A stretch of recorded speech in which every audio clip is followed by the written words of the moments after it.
ਸਾਰਿਆਂ ਨੂੰ ਮੇਰੇ ਵੱਲੋਂ ਬੜੀ ਪਿਆਰ ਭਰੀ ਸਤਿ ਸ੍ਰੀ ਅਕਾਲ। ਅੱਜ ਮੈਂ ਗੱਲ ਕਰਨ ਜਾ ਰਿਹਾ ਖੇਤੀ ਖੋਜ, ਕਿਉਂਕਿ ਖੇਤੀ ਖੋਜ ਦੇ ਵਿੱਚ ਹੁਣ ਨਿੱਜੀਕਰਨ ਵੱਲ ਵਾਧਾ ਹੋ ਰਿਹਾ ਹੈ।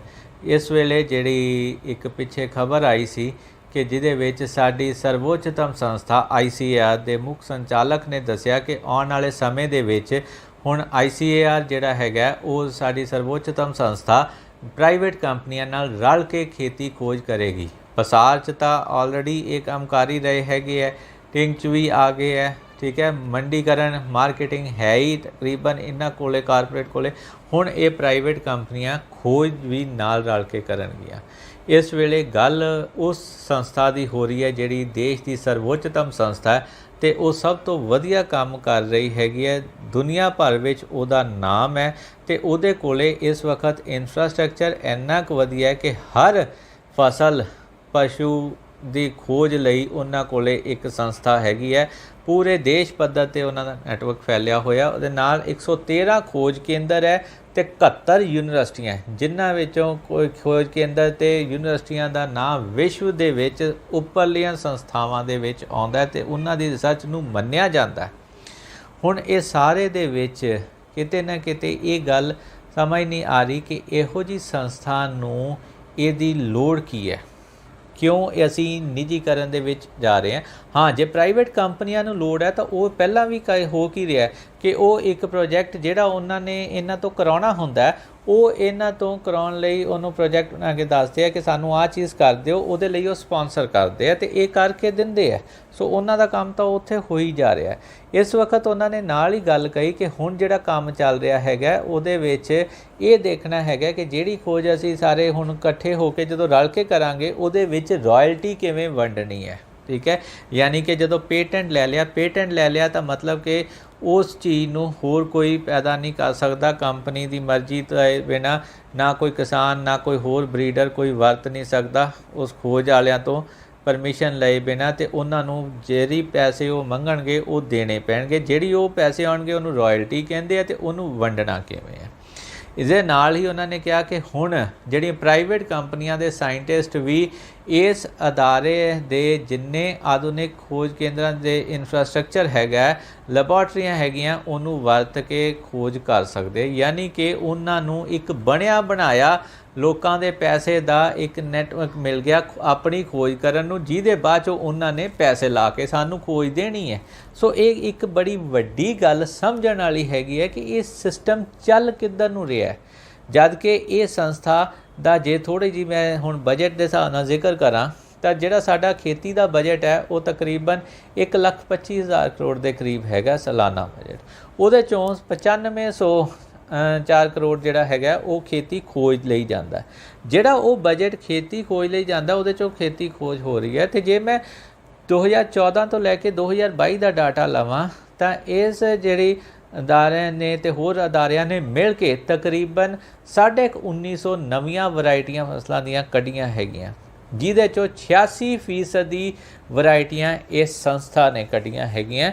ਤਾਂ ਉਹਦੇ ਵਿੱਚੋਂ ਵੀ ਗੱਲ ਅੱਗੇ ਟੋਟਲ ਦੇ ਵਿੱਚੋਂ ਜੇ 1950 ਚੋਂ ਤਕਰੀਬਨ 1650 ਵਰਾਇਟੀਆਂ ਇਹੋ ਜਿਹੀਆਂ ਹੈਗੀਆਂ ਕਿ ਵਾਤਾਵਰਨ ਜਿਹੜਾ ਬਦਲਾਵ ਆ ਰਿਹਾ ਹੈਗਾ, ਕਲਾਈਮੇਟ ਚੇਂਜ ਹੋ ਰਹੀ ਹੈ, ਉਹਦੇ ਨਾਲ ਕਿਵੇਂ ਉਹ ਜਿਹੜੀਆਂ ਫਸਲਾਂ ਉਹਨਾਂ ਦੀ ਮਾਰ ਝੱਲ ਸਕਦੀਆਂ ਅਤੇ ਉਹਦੇ ਲਈ ਉਹ ਕੱਢੀਆਂ ਗਈਆਂ। ਸੋ ਇਹ ਤਾਂ ਕੰਮ ਬਹੁਤ ਵਧੀਆ ਹੋ ਰਿਹਾ। ਫਿਰ ਇਹਦੇ 'ਚ ਨਿੱਜੀਕਰਨ ਦੀ ਲੋੜ ਕੀ ਪੈ ਗਈ? ਗੱਲ ਇੱਥੇ ਥੋੜ੍ਹੀ ਜਿਹੀ ਪਿਛੋਕੜ ਦੀ ਜਾਈਏ ਤਾਂ ਜੇ ਫਰਵਰੀ 2023 ਦੇ ਵਿੱਚ ਗੇਟਸ ਜਿਹੜੀ ਫਾਊਂਡੇਸ਼ਨ ਦੇ ਚੇਅਰਮੈਨ ਹੈਗੇ ਆ ਬਿਲ ਗੇਟਸ, ਉਹ ਭਾਰਤ ਆਏ ਅਤੇ ਉਹਨਾਂ ਨੇ IARI ਜਿਹਨੂੰ ਪੂਸਾ ਇੰਸਟੀਟਿਊਟ ਵੀ ਕਹਿੰਦੇ ਹੈਗੇ ਆ, ਉਹ ਵਿਜ਼ਿਟ ਕੀਤਾ। ਉੱਥੇ ਉਹਨਾਂ ਨੇ ਆਪਣੀ ਇੱਛਾ ਜ਼ਾਹਿਰ ਕੀਤੀ ਕਿ ਉਹਨਾਂ ਦੀ ਖੁਆਇਸ਼ ਹੈ ਕਿ ਉਹ ਜਿਹੜੇ ਵਾਤਾਵਰਨ ਲਈ ਕੰਮ ਕਰਨ, ਵਾਤਾਵਰਨ ਦੇ ਅਨੁਕੂਲ ਅਸੀਂ ਫਸਲਾਂ ਕੱਢੀਆਂ ਉਹਦੇ 'ਚੋਂ ਯੋਗਦਾਨ ਪਾਉਣ, ਉਹਦੇ 'ਚੋਂ ਚੀਜ਼ ਕਰਨ। ਹੱਲ ਵਧੀਆ, ਜੇ ਉਹਨਾਂ ਨੇ ਯੋਗਦਾਨ ਪਾਉਣਾ ਤਾਂ ਉਹ ਤਾਂ ਆਪਣੀ ਸੰਸਥਾ ਦੇ ਥਰੂ ਆਪ ਹੀ ਨਵੀਂ ਖੋਜ ਕਰਾ ਸਕਦੇ। ਉਹਨਾਂ ਨੂੰ ICAR ਜਾਂ ਕਿਸੇ ਦੀ ਲੋੜ ਕੀ ਹੈ ਅਤੇ ਜਿੰਨਾ ਮਰਜ਼ੀ ਲੋਕਾਂ ਨੂੰ ਵੰਡਣ, ਕਿਉਂਕਿ ਉਹ ਦੁਨੀਆ ਦੇ ਅਮੀਰ ਬੰਦੇ ਹੈਗੇ ਆ। ਦੂਜਾ, ਉਹਨਾਂ ਦੀ ਜਿਹੜੀ ਅਮਰੀਕਾ ਦੇ ਵਿੱਚ ਵੀ ਸਭ ਤੋਂ ਵੱਡੇ ਕਿਸਾਨਾਂ ਦੇ ਵਿੱਚ ਹੈਗੇ ਆ ਉਹ। ਸੋ ਸਭ ਤੋਂ ਵੱਡਾ ਜਿਹੜਾ ਫਾਰਮ ਹੈ ਉਹਨਾਂ ਕੋਲ ਹੈਗਾ ਅਮਰੀਕਾ 'ਚ।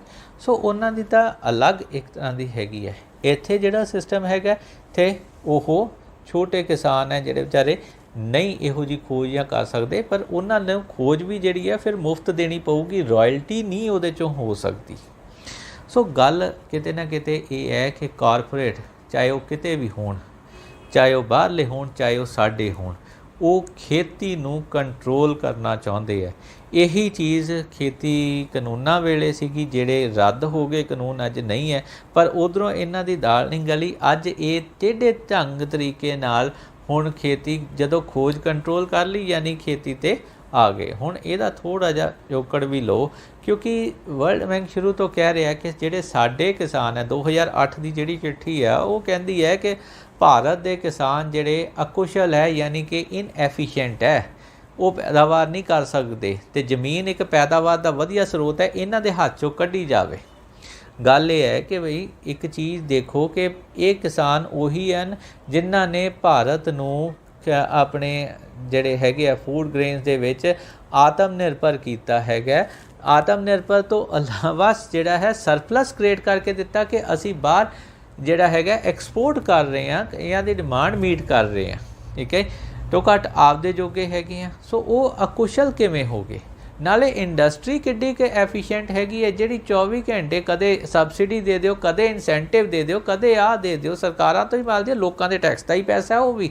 ਅਤੇ ਜੇ ਤੁਸੀਂ ਇੰਨੇ ਐਫੀਸ਼ੀਐਂਟ ਹੋ ਤਾਂ ਤੁਸੀਂ ਆਪਣੀ ਲਾਈਨ ਦੇ ਵਿੱਚ ਪ੍ਰੋਫੀਸ਼ੀਐਂਸੀ ਕੱਢੋ ਨਾ, ਉੱਥੇ ਸਰਕਾਰ ਤੋਂ ਮਦਦ ਨਾ ਲਓ, ਸਗੋਂ ਸਰਕਾਰ ਨੂੰ ਪੈਸਾ ਦਿਓ ਕਿ ਲੋਕਾਂ ਦਾ ਟੈਕਸ ਘਟਾਓ, ਅਸੀਂ ਤੁਹਾਨੂੰ ਪੈਸਾ ਕਮਾ ਕੇ ਦਿੰਦੇ ਹਾਂ, ਅਸੀਂ ਐਫੀਸ਼ੀਐਂਸੀ ਤਾਂ ਮੰਨੀਏ ਉਹਦੀ, ਠੀਕ ਹੈ। ਸੋ ਉਹ ਚੀਜ਼ ਨਹੀਂ ਹੋ ਰਹੀ। ਬਟ ਹੁਣ ਕੀ ਹੈ ਅਸਲ ਦੇ ਵਿੱਚ ਜਿਹੜੇ ਅਦਾਰੇ ਹੈਗੇ ਹੈ ICAR ਦੇ, ਉਹਨਾਂ ਦੀਆਂ ਪ੍ਰਾਈਮ ਪ੍ਰੋਪਰਟੀਜ਼, ਵੱਡੀਆਂ ਬਿਲਡਿੰਗਾਂ ਬੜੀ ਪ੍ਰਾਈਮ ਲੋਕੇਸ਼ਨ 'ਤੇ ਪਈਆਂ ਹੈਗੀਆਂ, ਜਿਨ੍ਹਾਂ ਦੀ ਕਰੋੜਾਂ ਅਰਬਾਂ ਦੇ ਵਿੱਚ ਕੀਮਤ ਹੈ, ਉਹ ਨਾਲ ਦੀ ਨਾਲ ਉਹਨਾਂ ਦੇ ਨਾਲ ਚਲੀਆਂ ਗਈਆਂ। ਹੌਲੀ ਹੌਲੀ ਜਦੋਂ ਨਿੱਜੀਕਰਨ ਵੱਧਦਾ ਗਿਆ, ਹੋ ਸਕਦਾ ਉਹ ਕਾਬਜ਼ ਕਰ ਲਈਏ।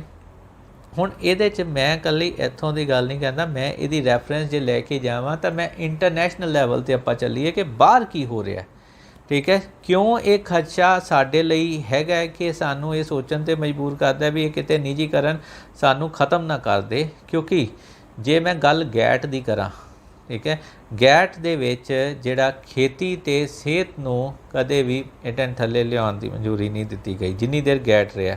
ਹਾਂ, ਉਹਦੇ ਵਿੱਚ ਜਿਹੜੇ ਵਿਕਸਿਤ ਦੇਸ਼ਾਂ ਨੂੰ ਇਹ ਮਨਜ਼ੂਰ ਨਹੀਂ ਸੀਗਾ, ਉਹਨਾਂ ਨੇ ਫਿਰ ਟੇਢੇ ਢੰਗ ਤਰੀਕੇ ਨਾਲ ਇਹਨੂੰ ਸਿਊ ਜੈਨਰਸਿਸ ਦੇ ਥੱਲੇ ਲਿਆਂਦਾ।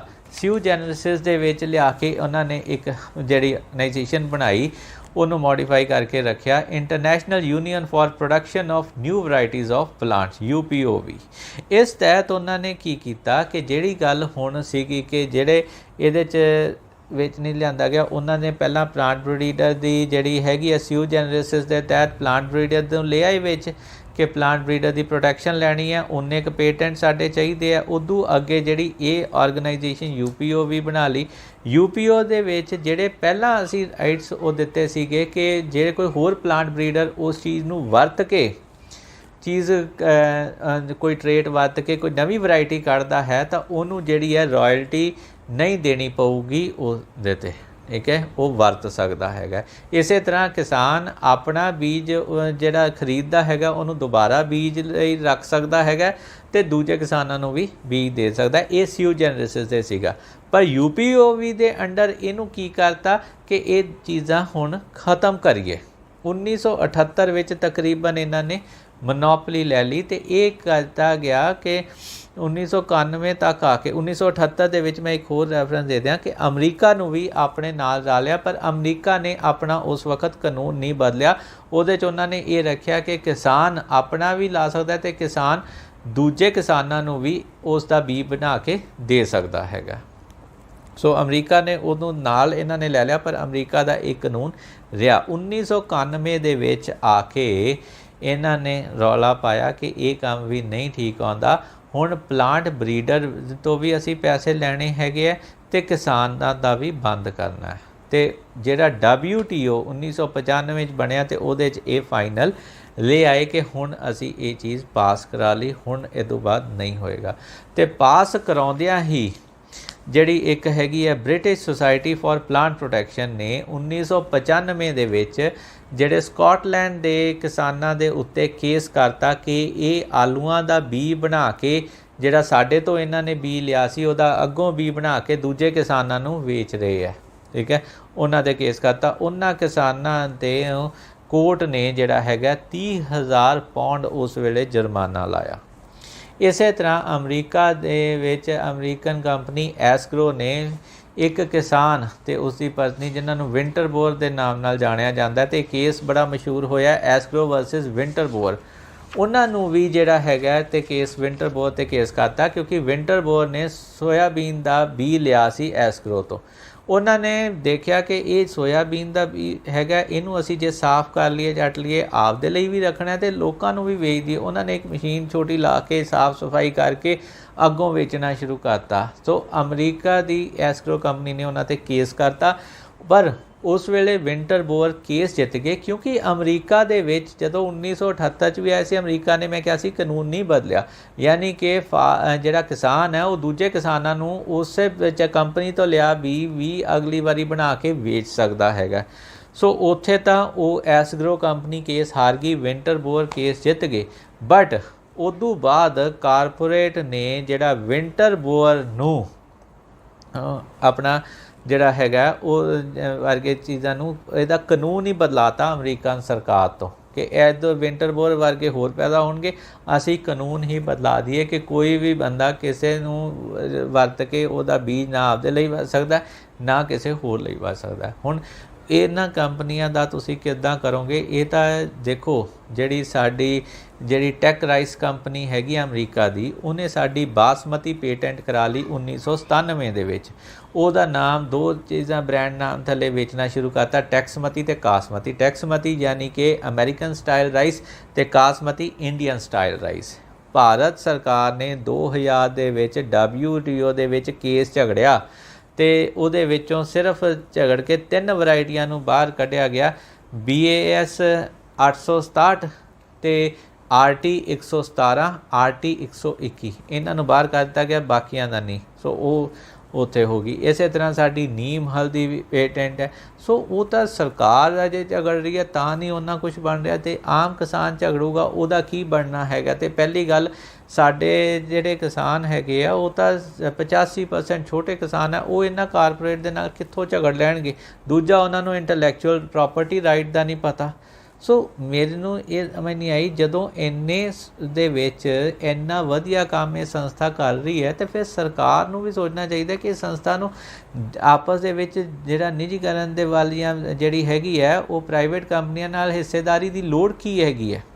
ਠੀਕ ਹੈ ਨੇ, ਸਰਕਾਰ ਜੇ ਇਹਦੇ 'ਚੋਂ ਵੀ ਆਪਦਾ ਬਜਟ ਬਣਾਉਣਾ ਚਾਹੁੰਦੀ ਹੈ ਤਾਂ ਫਿਰ ਸ਼ਾਇਦ ਸਰਕਾਰ ਨੂੰ ਸੋਚਣ ਦੀ ਲੋੜ ਹੈ, ਕਿਉਂਕਿ ਖਾਣਾ ਇੱਕ ਇਹੋ ਜਿਹੀ ਚੀਜ਼ ਹੈ ਅਤੇ ਸਾਡੀ ਆਬਾਦੀ ਸਭ ਤੋਂ ਜ਼ਿਆਦਾ ਹੈ ਅਤੇ ਇਹ ਸਾਡੀ ਫੂਡ ਸਿਕਿਉਰਿਟੀ 'ਤੇ ਵੀ ਕਿਤੇ ਨਾ ਕਿਤੇ ਖਤਰਾ ਆ ਸਕਦਾ। ਹੁਣ ਮੈਂ ਕਿਸਾਨਾਂ ਲਈ ਕੀ ਕੁਛ ਹੈਗਾ ਉਹਦੇ 'ਤੇ ਗੱਲ ਕਰਾਂ। ਕਿਸਾਨਾਂ ਦਾ ਜਦੋਂ ਇਹ ਚੀਜ਼ ਹੋ ਗਈ ਕਿ ਉਹਨਾਂ ਨੇ ਹਰ ਵਾਰੀ ਬੀਜ ਨਵਾਂ ਲੈਣਾ ਹੈਗਾ, ਠੀਕ ਹੈ, ਕੰਪਨੀ ਤੋਂ ਲੈਣਾ, ਅਤੇ ਉਹਦੇ ਨਾਲ ਉਹਨਾਂ ਦਾ ਲਾਗਤ ਮੁੱਲ ਵੱਧ ਜੂਗਾ, ਇਨਪੁਟ ਕਾਸਟ ਵੱਧ ਗਈ ਅਤੇ ਕੰਪਨੀ ਨੂੰ ਹਰ ਵਾਰੀ ਮਹਿੰਗਾ ਬੀਜ ਉਹ ਲੈ ਕੇ ਪਾਉਣਗੇ।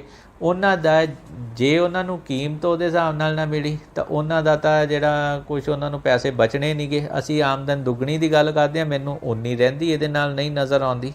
ਠੀਕ ਹੈ, ਸੋ ਦੂਸਰੀ ਗੱਲ ਹੈ, ਜੇ ਉਹਨਾਂ ਦਾ ਅਸੀਂ ਭਾਅ ਵਧਾ ਕੇ ਦਿੰਦੇ ਹਾਂ ਅਤੇ ਫਿਰ ਰੌਲਾ ਪੈ ਜਾਣਾ ਕਿ ਮਹਿੰਗਾਈ ਵੱਧ ਗਈ, ਉਹ ਲੋਕਾਂ 'ਤੇ ਵੀ ਅਸਰ ਪੈਣਾ ਹੈਗਾ, ਇੱਥੇ ਨਹੀਂ ਸਰਕਾਰ ਨੇ ਕਰਨਾ।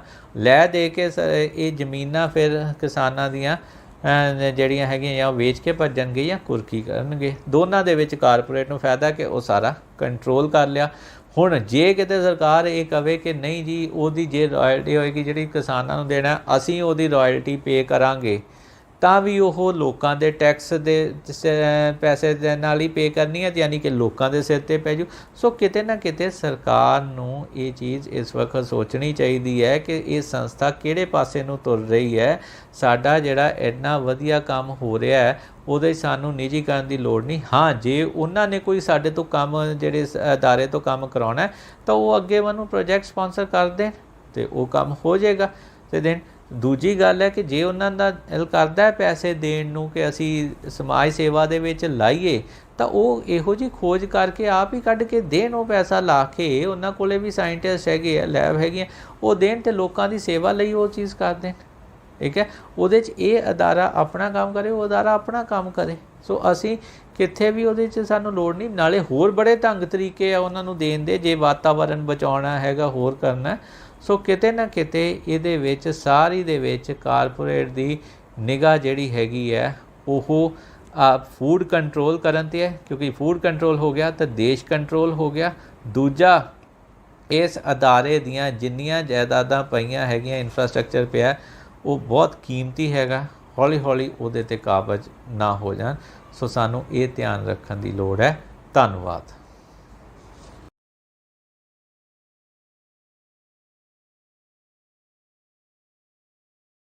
ਮੁੱਦੇ ਪੰਜਾਬ ਅੱਗੇ ਖੜੇ ਹੈਗੇ। ਪਹਿਲਾ ਮੁੱਦਾ ਪਾਣੀਆਂ ਦਾ, ਜਿਹੜੀ ਸੁਝਾਅ ਦਿੱਤੇ ਜਾਂਦੇ ਆ ਜਿਵੇਂ ਕਿ ਫਸਲੀ ਵਿਭਿੰਨਤਾ ਡਾਇਵਰਸੀਫਿਕੇਸ਼ਨ ਕਰੋ। ਡਾਇਵਰਸ ਕਰਕੇ ਹੀ ਹੈ ਕਿਉਂਕਿ ਇੱਕ ਧਾਰਨਾ ਬਣ ਚੁੱਕੀ ਹੈ ਕਿ ਜਿਹੜਾ ਝੋਨਾ ਸਭ ਤੋਂ ਜ਼ਿਆਦਾ ਪਾਣੀ ਖਾਂਦਾ ਹੈ। ਪਾਣੀ ਦੀ ਬਚਤ ਨੂੰ ਆਰਥਿਕਤਾ ਨਾਲ ਰੱਖ ਕੇ ਦੇਈਏ। ਜ਼ਿਮੀਂਦਾਰ ਦੀ ਫਸਲ ਆਉਂਦੀ ਹੈ ਉਦੋਂ ਨਹੀਂ ਰੇਟ ਮਿਲਦਾ। ਬਾਜਰੇ 'ਤੇ ਅੱਜ ਵੀ ਉਹੀ ਅਰਗਟ ਦੀ ਬਿਮਾਰੀ ਖੜੀ ਹੈ। ਸਾਰੇ ਇੱਕੇ ਖੇਤਰ ਦੇ ਮਗਰ ਪਏ ਹੈ। ਕਦੇ ਕਿਸੇ ਨੇ ਦੂਜੇ ਖੇਤਰਾਂ ਨੂੰ ਦੇਖਿਆ ਕਿ ਪਾਣੀ ਉੱਥੇ ਅੱਗੇ ਤਾਂ ਬਾਲਟੀ ਨਾਲ ਕੋਈ ਨਹਾਉਂਦਾ ਸੀ, ਹੁਣ ਸਿੱਧੇ ਵੱਡੇ ਸ਼ਾਵਰ ਆ ਕੇ ਥੱਲੇ ਖੜੇ ਆ ਜੀ 15 ਮਿੰਟ 20 ਮਿੰਟ। ਦੋਸਤੋ ਬੜੀ ਪਿਆਰ ਭਰੀ ਸਤਿ ਸ੍ਰੀ ਅਕਾਲ। ਅੱਜ ਥੋੜ੍ਹੀ ਜਿਹੀ ਗੱਲ ਨਾ ਅਸੀਂ ਜਿਹੜੀ ਕਰਨ ਜਾ ਰਹੇ ਹਾਂ ਉਹ ਹੈਗੀ ਹੈ ਕਿ ਜਿਹੜਾ ਸਾਨੂੰ ਕਿਸਾਨੀ ਦੇ ਉੱਤੇ ਨਾਲ ਜੁੜਿਆ, ਪਰ ਕਿਸਾਨੀ ਦੇ ਨਾਲ ਆਮ ਬੰਦੇ ਨਾਲ ਵੀ ਜੁੜਿਆ। ਹਰ ਵਕਤ ਇੱਕ ਗੱਲ ਜ਼ਰੂਰ ਆਉਂਦੀ ਹੈ ਕਿਉਂਕਿ ਦੋ ਮੁੱਦੇ ਪੰਜਾਬ ਅੱਗੇ ਖੜੇ ਹੈਗੇ। ਪਹਿਲਾ ਮੁੱਦਾ ਪਾਣੀਆਂ ਦਾ, ਕਿ ਪਾਣੀ ਜਿਹੜਾ ਹੈਗਾ ਉਹ ਡੂੰਘਾ ਜਾ ਰਿਹਾ ਅਤੇ ਇਹਦੇ ਲਈ ਸਿਰਫ ਅਤੇ ਸਿਰਫ ਖੇਤੀ 'ਤੇ ਹੀ ਆ ਕੇ ਨਿਰਭਰ ਹੁੰਦਾ ਕਿ ਖੇਤੀ ਕਰਕੇ ਇਹ ਪਾਣੀ ਡੂੰਘਾ ਜਾ ਰਿਹਾ। ਹੁਣ ਗੱਲ ਇਹ ਹੈ ਕਿ ਇਹਦੇ ਲਈ ਜਿਹੜੀ ਸੁਝਾਅ ਦਿੱਤੇ ਜਾਂਦੇ ਆ ਜਿਵੇਂ ਕਿ ਫਸਲੀ ਵਿਭਿੰਨਤਾ ਡਾਇਵਰਸੀਫਿਕੇਸ਼ਨ ਕਰੋ। ਡਾਇਵਰਸੀਫਿਕੇਸ਼ਨ ਠੀਕ ਹੈ, ਪਰ ਡਾਇਵਰਸੀਫਿਕੇਸ਼ਨ ਦੇ ਵਿੱਚ ਜਦੋਂ ਅਸੀਂ ਨੁਕਤੇ ਦੱਸਦੇ ਹਾਂ ਉਹ ਕੀ ਦੱਸਦੇ ਹਾਂ? ਦਰਅਸਲ 2-3 ਚੀਜ਼ਾਂ 'ਤੇ ਸਾਨੂੰ ਐਕਸਪੈਕਟ ਕਰਨ ਦੀ ਲੋੜ ਹੈ ਕਿ ਕੀ ਅਸੀਂ ਇੱਕੋ ਗੱਲ ਸਭ ਤੋਂ ਜ਼ਿਆਦਾ ਆਉਂਦੀ ਹੈਗੀ ਹੈ। ਜੇ ਪਾਣੀ ਦੀ ਬਚਤ ਕਰਨੀ ਹੈ, ਵਿਭਿੰਨਤਾ ਕਰਨੀ ਹੈਗੀ ਹੈ ਤਾਂ ਉਹਦੇ ਲਈ ਫਸਲੀ ਚੱਕਰ ਨੂੰ ਤੋੜਨਾ। ਫਸਲੀ ਚੱਕਰ ਯਾਨੀ ਕਿ ਝੋਨੇ ਅਤੇ ਕਣਕ ਦਾ ਚੱਕਰ, ਉਹਨੂੰ ਤੋੜਨਾ। ਅਤੇ ਉਹਦੇ ਕਰਕੇ ਹੀ ਹੈ ਕਿਉਂਕਿ ਇੱਕ ਧਾਰਨਾ ਬਣ ਚੁੱਕੀ ਹੈ ਕਿ ਜਿਹੜਾ ਝੋਨਾ ਸਭ ਤੋਂ ਜ਼ਿਆਦਾ ਪਾਣੀ ਖਾਂਦਾ ਹੈ, ਜਦ ਕਿ ਇਹ ਗਲਤ ਹੈ। ਇਸ ਵਕਤ ਸਾਡੀ ਜਿਹੜੀ ਮੁੱਖ ਸਮੱਸਿਆ ਜਿਹਦੇ 'ਤੇ ਕੋਈ ਗੱਲ ਨਹੀਂ ਕਰਦਾ ਉਹ ਹੈ ਕ੍ਰੌਪਿੰਗ ਇੰਟੈਂਸਿਟੀ ਦੀ। ਕ੍ਰੌਪਿੰਗ ਇੰਟੈਂਸਿਟੀ ਅਸੀਂ ਕਾਗਜ਼ਾਂ 'ਚ 180 190 ਜਦ ਕਿ ਇਹ 240 'ਤੇ ਹੈਗੀ ਹੈ। ਹੁਣ ਜਿਹੜੀ ਅਸਲ ਦੇ ਵਿੱਚ ਇਹਨੇ ਅਗਾਂਹ ਹੋਰ ਵਧਣਾ ਹੈਗਾ ਕਿਉਂਕਿ ਕਿਤੇ ਨਾ ਕਿਤੇ ਇਹਦੇ ਨਾਲ ਆਰਥਿਕਤਾ ਜੁੜੀ ਹੈ। ਜਿਵੇਂ ਜਿਵੇਂ ਮਹਿੰਗਾਈ ਵੱਧਦੀ ਜਾਂਦੀ ਹੈ, ਹੁਣ ਮਹਿੰਗਾਈ ਦਰ ਤਾਂ 7% ਤੋਂ ਵੀ ਪਾਰ ਹੋ ਗਿਆ ਸੀਗਾ ਉਹ ਹੈ, ਪਰ ਕੀ ਉਹਦੇ ਨਾਲ ਜਿਹੜੀ ਫਸਲਾਂ ਦੇ ਮੁੱਲ ਉਸ ਤਰੀਕੇ ਵੱਧ ਰਹੇ ਆ? ਫਸਲਾਂ ਦੇ ਮੁੱਲ ਤਾਂ ਵੱਧਦੇ ਨਹੀਂ 2% ਦੇ ਹਿਸਾਬ ਨਾਲ। ਹੁਣ ਕਿੱਥੇ ਮਹਿੰਗਾਈ ਦਰ 7% 'ਤੇ ਵੱਧ ਰਹੀ ਹੈ ਜਾਂ ਉਹ ਹੈ ਉੱਥੇ ਵੱਧ ਰਿਹਾ 2%। ਅੱਜ ਦੀ ਰੇਟ ਵੀ 4.5% 4.25% ਜਿਹੜੀ ਮਹਿੰਗਾਈ ਦਰ ਹੈ ਇਸ ਮਹੀਨੇ ਦੀ ਹੋਲਸੇਲ ਦੀ ਜਿਹੜੀ ਮੈਂ ਗੱਲ ਕਰ ਰਿਹਾ। ਹੁਣ ਗੱਲ ਇਹ ਜਿਹੜੀ ਹੈਗੀ ਹੈ ਇਹਦੇ ਵਿੱਚ ਥੋੜ੍ਹਾ ਜਿਹਾ ਸਾਨੂੰ ਸਮਝਣ ਦੀ ਲੋੜ ਪੈਣੀ ਹੈਗੀ ਹੈ ਕਿ ਅਸੀਂ ਕਿਹੜੇ ਤਰੀਕੇ ਉਹਨਾਂ ਨੂੰ ਦੇਈਏ ਕਿ ਜਿਹਦੇ ਨਾਲ ਐਕਚੁਅਲ 'ਚ ਡਾਇਵਰਸੀਫਿਕੇਸ਼ਨ ਹੋ ਜਾਏ। ਹੁਣ ਪਿੱਛੇ ਸਰਕਾਰ ਨੇ ਜਿਹੜੀ ਹੈਗੀ ਹੈ ਉਹ 8 ਮਹੀਨੇ ਪਹਿਲਾਂ ਕਮੇਟੀ ਬਣਾਈ ਸੀ, ਹਜੇ ਤੱਕ ਉਹਦੀ ਰਿਪੋਰਟ ਆਉਣੀ ਸੀਗੀ, ਉਦੋਂ ਵਿੱਚ ਬੋਸਟਨ ਕੰਸਲਟੈਂਸੀ ਗਰੁੱਪ ਨੂੰ ਦੇਤਾ। ਗੱਲ ਉਹਦੇ 'ਚ ਹੈ ਕਿ ਜਦੋਂ ਵੀ ਅਸੀਂ ਬਾਹਰ ਦੇ ਬੰਦੇ ਪਾਉਂਦੇ ਹਾਂ ਉਦੋਂ ਤਾਂ ਮੈਨੂੰ ਕੋਈ ਬਹੁਤਾ ਫਾਇਦਾ ਨਹੀਂ ਲੱਗਦਾ ਕਿਉਂਕਿ ਜੋ ਪਿਛਲਾ ਐਕਸਪੀਰੀਅੰਸ ਹੈਗਾ ਕਿ ਜਿੰਨੇ ਅਸੀਂ ਹੋਰ ਪਿੱਛੇ ਜਿਹੜੀ ਕਰੋਨਾ ਕਾਲ ਦੌਰਾਨ ਪਿਛਲੀ ਸਰਕਾਰ ਨੇ ਕਮੇਟੀ ਬਣਾਈ ਸੀ ਉਹਦੇ ਵਿੱਚ ਬੰਦੇ ਜਿਹੜੇ ਦਿੱਲੀ ਉਹ ਬਾਹਰੋਂ ਜਿਹੜਾ ਅਮਰੀਕਾ ਵਗੈਰਾ ਤੋਂ ਪਾਏ ਗਏ ਜਿਨ੍ਹਾਂ ਦਾ ਪੰਜਾਬ ਨਾਲ ਇਸ ਵਕਤ ਲਿੰਕ ਚੁੱਕਾ ਹੈ। ਕਿਸੇ ਵੇਲੇ ਉਹ ਸੀਗੇ ਪੰਜਾਬ 'ਚ ਜਾਂ ਪੰਜਾਬੀ ਸੀਗੇ ਉਹ ਕਦੇ ਰਹੇ, ਹੁਣ ਉਹ ਕਿੰਨੀ ਦੇਰ ਤੋਂ ਪੰਜਾਬ 'ਚ ਰਹਿੰਦੇ, ਇੱਕ ਦਿਨ ਆਇਆ ਬੰਦਾ ਘੰਟਾ ਲਾ ਕੇ ਕੁਛ ਨਹੀਂ ਦੱਸ ਸਕਦਾ। ਸੋ ਅਸਲ ਸੁਝਾਅ ਅੱਜ ਵੀ ਚਾਹੇ ਉਹ ਬੋਸਟਨ ਕੰਸਲਟੈਂਸੀ ਗਰੁੱਪ ਹੋਵੇ ਕੋਈ ਹੋਵੇ, ਉਹਨੇ ਸੁਝਾਅ ਤਾਂ ਲੋਕਾਂ ਤੋਂ ਹੀ ਜਿਹੜੇ ਇਹਨਾਂ ਬੁੱਧੀਜੀਵੀਆਂ ਤੋਂ ਲੈ ਕੇ ਉਹਨੂੰ ਇਕੱਠਾ ਕਰਕੇ ਬੁਲੰਦਾ ਫੇਰ ਸਾਡੇ ਅੱਗੇ ਰੱਖ ਦੇਣਾ। ਹੁਣ ਜਿਹੜੇ ਇੱਥੇ ਇਸ ਵਕਤ ਬੁੱਧੀਜੀਵੀਆਂ ਨੂੰ ਵੀ ਸੋਚਣ ਦੀ ਲੋੜ ਹੈਗੀ ਹੈ ਕਿ ਅਸੀਂ ਵਿਕਲਪ ਜਿਹੜੀ ਹੈਗੀ ਹੈ ਪਾਣੀ ਦੀ ਬਚਤ ਨੂੰ ਆਰਥਿਕਤਾ ਨਾਲ ਰੱਖ ਕੇ ਦੇਈਏ ਕਿਉਂਕਿ ਜੇ ਅੱਜ ਆਰਥਿਕਤਾ ਦੇ ਤੌਰ 'ਤੇ ਅਸੀਂ ਗੱਲ ਕਰਦੇ ਹਾਂ ਤਾਂ ਸਾਡੇ ਕੋਲ ਕਿਹੜੀ ਫਸਲ ਹੈ ਜਿਹੜੀ ਕਣਕ ਝੋਨੇ ਦੇ ਚੱਕਰ ਨੂੰ ਤੋੜ ਸਕਦੀ ਹੈ? ਝੋਨੇ ਨੂੰ ਜਿਹੜਾ ਹੈਗਾ ਉਹ ਨਰਮਾ ਕੁਛ ਹੱਦ ਤੱਕ ਟੱਕਰ ਦਿੰਦਾ ਹੈ, क्योंकि जे असी लै लीए कणक ते झोने दी इवैपो ट्रांसपीरेशन यानी कि ईटी जिन्हों वाष्पीकरण कहते हैं पानी का नवणी या वो हैगी है 123 सेंटीमीटर, जद कि यही नरमे ਅਤੇ ਉਹਦੀ ਗੱਲ ਕਰੀਏ ਅਸੀਂ ਜਿਹੜੀ ਹੈਗੀ ਹੈ ਕਣਕ ਦੀ ਤਾਂ ਉਹ 115 ਤੇ ਆ ਜਾਂਦੀ, ਯਾਨੀ 8 ਸੈਂਟੀਮੀਟਰ ਪਾਣੀ ਅਸੀਂ ਬਚਾਉਂਦੇ ਆ ਉਹਦੇ 'ਚ। ਪਰ ਉਹਦੇ ਨਾਲ ਆਮਦਨ ਦਾ ਵੀ ਜੇ ਲਾਈਏ ਖਰਚੇ ਕੱਢ ਕੇ ਦੋਨੋਂ ਫਸਲਾਂ ਦੀ ਆਮਦਨ ਖਰਚੇ ਕੱਢ ਕੇ ਜੋ PAU ਦੇ ਮੁਤਾਬਕ ਖਰਚੇ ਨਿਕਲਣੇ ਚਾਹੀਦੇ ਹੈਗੇ ਆ, ਅਤੇ ਇਹ ਮੈਂ MSP ਦੀ ਗੱਲ ਕਰਨ ਲੱਗਿਆ। ਜੇ MSP ਦੇ ਹਿਸਾਬ ਨਾਲ ਹੋਵੇ ਤਾਂ ਉਹ ਗੱਲ ਬਣਦੀ ਹੈਗੀ ਹੈ ਕਿ 72,500 ਉਧਰੋਂ ਆਉਂਦਾ ਹੈਗਾ ਝੋਨੇ ਕਣਕ ਤੋਂ, ਤਕਰੀਬਨ 72,000 ਰੁਪਈਆ ਆ ਜਾਂਦਾ ਹੈਗਾ ਨਰਮੇ ਕਣਕ ਤੋਂ। ਪਰ ਨਰਮੇ ਦੀ ਸਮੱਸਿਆ ਤਾਂ ਅਸੀਂ ਪਿਛਲੇ 3 ਸਾਲਾਂ ਤੋਂ ਦੇਖਦੇ ਹਾਂ, ਰਕਬਾ ਘਟਦਾ ਜਾ ਰਿਹਾ ਕਿਉਂਕਿ ਗੁਲਾਬੀ ਸੁੰਡੀ ਸਾਡੇ ਤੋਂ ਸੂਤ ਹੀ ਨਹੀਂ ਆ ਰਹੀ। ਅੱਜ ਤੱਕ ਜਿਹੜੀ ਹੈਗੀ ਹੈ ਗੁਲਾਬੀ ਸੁੰਡੀ ਦਾ ਹੱਲ ਕੋਈ ਨਹੀਂ। ਹੁਣ ਉਹਦੇ 'ਚ ਸਮੱਸਿਆ ਕੀ ਹੈ? ਇੱਕ ਤਾਂ ਬੀਜ ਹੈ, ਦੂਜਾ ਕੈਮੀਕਲ ਜਿਹੜੇ ਪੈਸਟੀਸਾਈਡ ਹੈ ਉਹ ਠੀਕ ਨਹੀਂ ਹੈਗੇ। ਬਟ ਉਹਦੇ 'ਤੇ ਗੱਲ ਕਿਤੇ ਹੁੰਦੀ ਹੈ, ਮੁੜ ਕੇ ਉਹ ਆਊਂਗਾ ਹੀ ਹੋ ਜਾਂਦੀ ਹੈ, ਉਹਦੇ 'ਤੇ ਕੋਈ ਅੱਗੋਂ ਪੈਰਵੀ ਕਿਤੇ ਕੋਈ ਨਹੀਂ ਹੁੰਦੀ।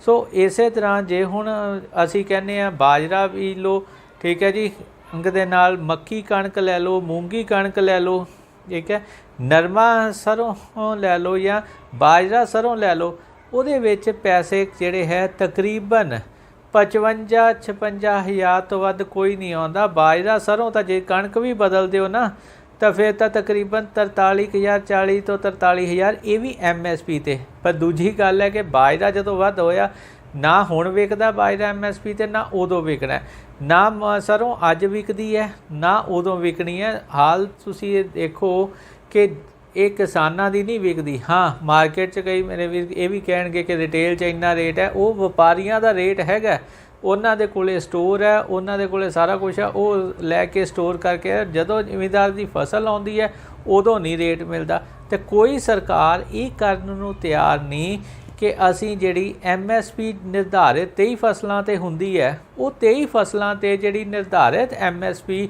ਤੋਂ ਹੇਠਾਂ ਨਹੀਂ ਵਿਕੇਗੀ ਉਹਦਾ ਕਾਨੂੰਨ ਬਣਾ ਦਈਏ।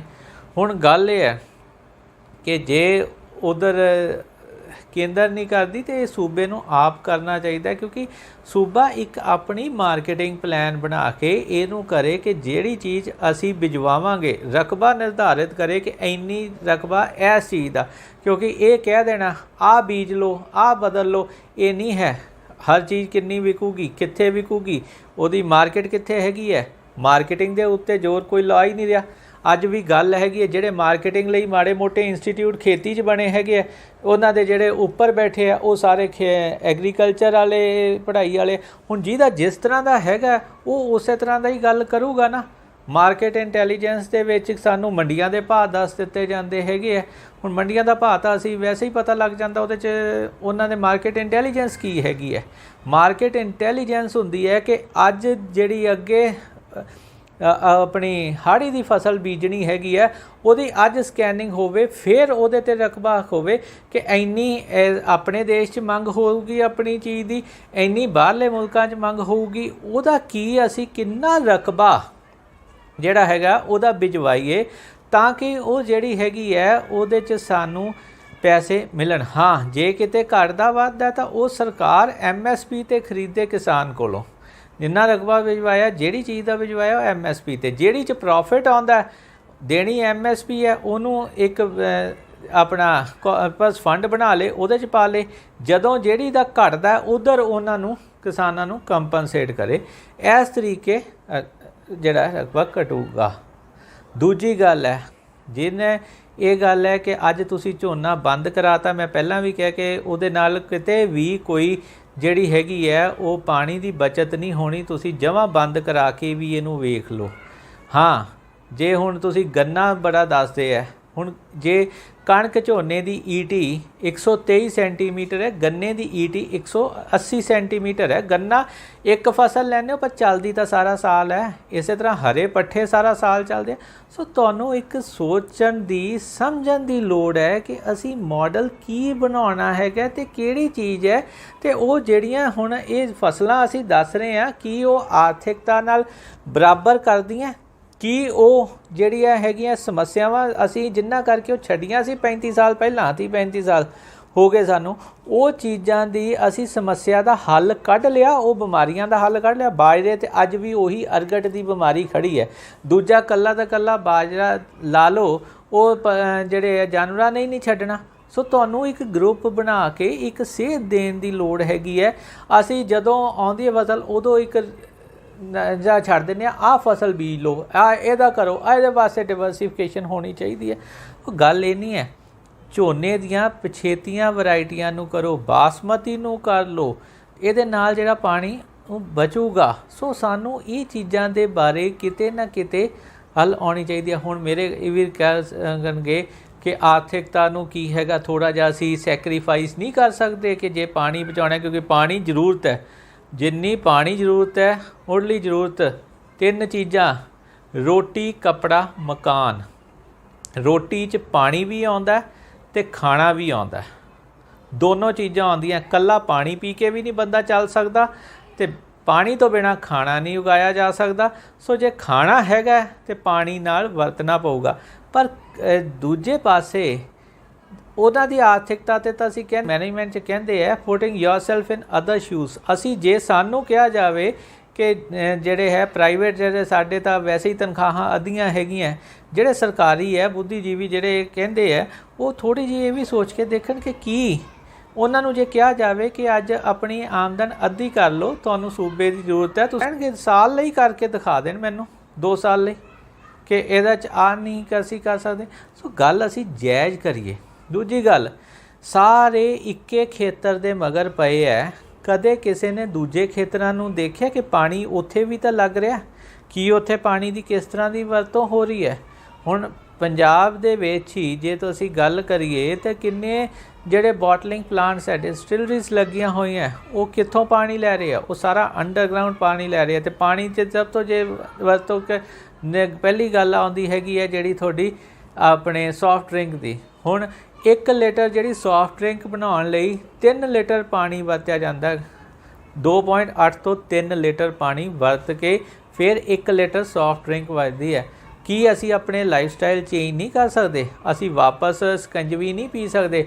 ਅਸੀਂ ਉਹ ਪੁਰਾਣੇ ਵਾਲਾ ਰਸਨਾ ਨਹੀਂ ਪੀ ਸਕਦੇ ਜਿਹੜਾ ਥੋੜ੍ਹਾ ਜਿਹਾ ਪਾ ਕੇ ਜਾਂ ਸਕੈਸ਼ ਪਾ ਕੇ ਜਾਂ ਸਕੰਜਵੀ ਜਿਹੜੀ ਹੈਗੀ ਹੈ ਉਹ ਅਸੀਂ ਉਹੀ ਉਹਦੇ 'ਚ ਜਿੰਨੇ ਜਣਿਆਂ ਨੂੰ ਜਿੰਨਾ ਕੁ ਪਾਣੀ ਦੀ ਲੋੜ ਹੈਗੀ ਆ ਓਨਾ ਪਾਣੀ ਪਾਉਂਦੇ ਸੀਗੇ, ਉਹਦੇ ਨਾਲ ਪੀ ਲੈਂਦੇ ਸੀਗੇ। ਹੁਣ ਉਹਨੂੰ ਬਣਾਉਣ ਲਈ, ਉਹਦੀ ਪ੍ਰੋਸੈਸ ਕਰਨ ਲਈ ਅਸੀਂ 3 ਲੀਟਰ ਪਾਣੀ ਤੋਂ 1 ਲੀਟਰ ਜਿਹੜੀ ਹੈਗੀ ਆ ਉਹ ਕੋਕ ਲੈ ਰਹੇ ਹਾਂ ਜਾਂ ਪੈਪਸੀ ਲੈ ਰਹੇ ਹਾਂ ਜਾਂ ਕੋਈ ਹੋਰ ਕੋਲਡ ਡਰਿੰਕ ਲੈ ਰਹੇ ਹਾਂ। ਸੋ ਹੁਣ ਤਾਂ ਅਸੀਂ ਜਿਹੜੀ ਨਿੰਬੂ ਪਾਣੀ ਵੀ ਬ੍ਰੈਂਡਡ ਪੀਣ ਲੱਗ ਗਏ ਹਾਂ, ਬੋਤਲਾਂ ਵਾਲਾ ਪੀਣਾ ਹੈਗਾ। ਸੋ ਗੱਲ ਕਿਤੇ ਸਾਡੇ ਲਾਈਫ ਸਟਾਈਲ 'ਚ ਬਦਲਾਅ ਆਈ ਹੈ। ਉਹ ਸਾਰਾ ਪਾਣੀ ਜਿੰਨਾ ਇੰਡਸਟਰੀ ਨੂੰ ਹੈ, ਫਿਰ ਟੈਨਰੀਜ਼ ਲੱਗੀਆਂ ਹੈਗੀਆਂ ਹੋਰ ਹੈ, ਇਹ ਸਾਰਾ ਪਾਣੀ ਜਿਹੜਾ ਹੈਗਾ ਤੁਹਾਡਾ ਅੰਦਰੋਂ ਹੀ ਕੱਢਦੀ ਹੈ। ਡਾਈਂਗ ਯੂਨਿਟਸ ਹੈਗੇ ਹੈ, ਇਹ ਪਾਣੀ ਧਰਤੀ ਦਾ ਹੀ ਕੱਢ ਰਿਹਾ। ਇਹਨਾਂ ਨੂੰ ਕਿਹੜੀ ਨਹਿਰੀ ਸਪਲਾਈ ਹੈ ਜਾਂ ਕਿਤੋਂ ਹੋਰ ਹੈ? ਜਾਂ ਘਰਾਂ ਦੀ ਗੱਲ ਕਰੀਏ, ਜਦੋਂ ਅਸੀਂ ਘਰਾਂ ਦੀ ਗੱਲ ਹੀ ਕਰਦੇ ਹਾਂ, ਘਰਾਂ ਦੇ ਵਿੱਚ ਅਸੀਂ ਜਿਹੜੀ ਹੈਗੀ ਹੈ ਉਹਦੇ 'ਚ ਘਰੇਲੂ ਦੇ ਵਿੱਚ ਕਦੇ ਅਸੀਂ ਸਾਰੇ ਉਹਦੇ ਤਾਂ ਪੰਪ ਗਿਣ ਲਏ ਕਿਉਂਕਿ ਕਨੈਕਸ਼ਨ ਦਿੱਤੇ ਹੈ ਬਿਜਲੀ ਦੇ, ਬਿਜਲੀ ਕਰਕੇ ਅਸੀਂ ਖੇਤੀ ਦੇ ਤਾਂ ਗਿਣ ਲਏ, ਪਰ ਘਰਾਂ ਦੇ ਵਿੱਚ ਜਿੰਨੇ ਬੋਰ ਹੋਏ ਵੇ ਹੈ ਉਹ ਕਦੇ ਗਿਣੇ ਹੈ? ਲੁਧਿਆਣੇ 'ਚ ਕਾਰਪੋਰੇਸ਼ਨ ਦੇ ਬੋਰ ਹੈਗੇ, ਜਿਹੜਾ ਮਿਊਨਸੀਪਲ ਕਾਰਪੋਰੇਸ਼ਨ ਸਾਰਾ ਪਾਣੀ ਸਪਲਾਈ ਕਰਦੀ ਹੈਗੀ ਹੈ। ਉਦੋਂ ਬਾਅਦ ਤੁਸੀਂ ਚੈੱਕ ਕਰਕੇ ਦੇਖੋਗਾ ਕਿੰਨੇ ਘਰ ਹੈਗੇ, ਕਿੰਨੀ ਪੋਪੂਲੇਸ਼ਨ ਹੈ ਅਤੇ ਕਿੰਨੇ ਘਰਾਂ ਦੇ ਵਿੱਚ ਬੋਰ ਲੱਗੇ ਆ। ਤੁਹਾਡਾ ਕਿਤੇ ਜੇ ਇਹ ਸਾਰੇ ਸ਼ਹਿਰਾਂ ਦਾ ਕਲੈਕਟਿਵ ਡਾਟਾ ਲੈਣ ਲੱਗ ਜਾਈਏ ਤਾਂ ਉਹ ਕਿਤੇ ਵੱਧ ਨਿਕਲ ਜਾਂਦਾ। ਅੱਛਾ, ਮੋਟਰਾਂ ਵੀ ਫਿਰ ਹੁਣ ਅੱਗੇ ਤਾਂ ਬਾਲਟੀ ਨਾਲ ਕੋਈ ਨਹਾਉਂਦਾ ਸੀ, ਹੁਣ ਅੱਜ ਸ਼ਾਵਰ ਲੱਗੇ ਆ, ਉਧਰੋਂ ਟੱਬ ਲਾ ਲਏ। ਸੋ ਇਹਨਾਂ 'ਚ ਪਤਾ ਹੀ ਨਹੀਂ ਲੱਗਦਾ ਕਿ 100 ਲੀਟਰ ਗਿਆ, 200 ਲੀਟਰ ਗਿਆ, ਕਿੰਨਾ ਗਿਆ। ਗੱਡੀ ਰੋਜ਼ ਧੋਤੀ ਹੋਣੀ ਚਾਹੀਦੀ ਹੈ, ਉਹ ਲਿਬੜੀ ਨਹੀਂ ਹੋਣੀ ਚਾਹੀਦੀ। ਸਰਵਿਸ ਸਟੇਸ਼ਨਾਂ ਦੇ ਬਾਅਦ ਦੇਖੋ ਇਹ ਸਾਰਾ ਫਰੈਸ਼ ਵਾਟਰ ਹੀ ਜਾ ਰਿਹਾ ਅਤੇ ਸਾਰਾ ਅੰਡਰਗਰਾਊਂਡ ਵਾਟਰ ਹੀ ਹੈ। ਸੋ ਗੱਲ ਅਸੀਂ ਕਿਤੇ ਨਾ ਕਿਤੇ ਆਪਣੀ ਵੀ ਨਾਲ ਰਿਸਪੋਂਸੀਬਿਲਟੀ ਨਹੀਂ ਸਮਝਦੇ ਕਿ ਅਸੀਂ ਇੱਕ ਪਾਸੇ ਇੱਕ ਨੂੰ ਦੋਸ਼ ਦੇ ਰਹੇ ਹਾਂ, ਪਰ ਸਾਨੂੰ ਉਹਨਾਂ ਨੂੰ ਜੇ ਪਾਣੀ ਬਚਾਉਣ ਲਈ ਕਰਨਾ ਹੈਗਾ, ਪਹਿਲਾਂ ਅਸੀਂ ਆਪ ਕੁਛ ਕਰੀਏ, ਫਿਰ ਉਹਨਾਂ ਲਈ ਆਰਥਿਕਤਾ ਤੋਂ ਚੱਲ ਕੇ ਹੀ ਅਸੀਂ ਕੋਈ ਪਲਾਨ ਬਣਾ ਸਕਦੇ ਹਾਂ। ਜਿੰਨਾ ਚਿਰ ਅਸੀਂ ਆਰਥਿਕਤਾ ਨੂੰ ਬਰਾਬਰ 'ਤੇ ਨਹੀਂ ਕਰਦੇ, ਤੁਸੀਂ ਫਸਲੀ ਚੱਕਰ ਤੋੜ ਹੀ ਨਹੀਂ ਸਕਦੇ। ਭਾਵੇਂ ਕਿੰਨੇ ਮਰਜ਼ੀ ਪਲਾਨ ਬਣਾ ਲਓ, ਕੁਛ ਬਣਾ ਲਓ, ਗੱਲ ਹੁੰਦੀ ਹੈ ਕਿ ਅੱਜ ਮਰਦਾ ਕਿ ਕੱਲ ਮਰਦਾ। ਜਿਹਨੂੰ ਪਤਾ ਹੈ ਕਿ ਮੈਂ ਅੱਜ ਤਾਂ ਜੇ ਜਿਉ ਸਕਦਾ ਕੱਲ ਨੂੰ ਮਰੂੰਗਾ, ਉਹ ਅੱਜ ਜਿਉਣ ਦੀ ਗੱਲ ਕਰੇਗਾ। ਗੱਲ ਹੈ ਕਿ ਜਿਹਦੇ ਕੋਲੇ ਅੱਜ ਰਜਮੀ ਰੋਟੀ ਹੈਗੀ ਹੈ ਉਹਨੂੰ ਕੱਲ ਦੀ ਚਿੰਤਾ ਹੈ, ਜਿਹਦੇ ਕੋਲੇ ਅੱਜ ਨਹੀਂ ਹੈਗਾ ਉਹਨੂੰ ਤਾਂ ਆਥਣ ਸਵੇਰੇ ਆਪਦੇ ਬੱਚਿਆਂ ਨੂੰ ਪਾਲਣ ਦੀ ਚਿੰਤਾ, ਉਹਨਾਂ ਦੇ ਮੂੰਹ 'ਚ ਬੁਰਕੀ ਪਾਉਣ ਦੀ ਚਿੰਤਾ ਹੈਗੀ ਹੈ। ਸੋ ਉਸ ਚੀਜ਼ ਨੂੰ ਅਸੀਂ ਕਿਵੇਂ ਨਜਿੱਠਦੇ ਹਾਂ, ਇਹ ਸਾਡੀ ਸੋਚ ਹੈਗੀ ਹੈ। ਹੁਣ ਇਸ ਦੇ ਉੱਤੇ ਅੰਦਰ ਬੈਠੇ ਚਲਾਉਂਦੇ ਹੈਗੇ ਹੈ ਸਰਕਾਰਾਂ ਦੇ ਵਿੱਚ ਅਤੇ ਨੀਤੀ ਯੋਗ ਦੇ ਵਿੱਚ। ਸੋ ਉਹਨਾਂ ਲਈ ਮੇਰੀ ਬੇਨਤੀ ਹੈ ਕਿ ਇਸ ਚੀਜ਼ ਦੇ ਉੱਤੇ ਹੱਲ ਕੱਢ ਕੇ ਦਿਓ, ਫਿਰ ਤੁਹਾਡੀ ਗੱਲ ਜ਼ਰੂਰ ਸੁਣੀ ਜਾਏਗੀ। ਕਿਉਂਕਿ ਜਿੰਨਾ ਚਿਰ ਆਰਥਿਕਤਾ ਨਹੀਂ ਸੈੱਟ ਹੋਏਗੀ ਉਹਨਾਂ ਚਿਰ ਕੋਈ ਫਸਲੀ ਚੱਕਰ ਨਹੀਂ ਤੁਸੀਂ ਤੋੜ ਸਕੋਗੇ। ਇਹ ਤੁਹਾਨੂੰ ਸੋਚਣ ਦੀ ਲੋੜ ਹੈ।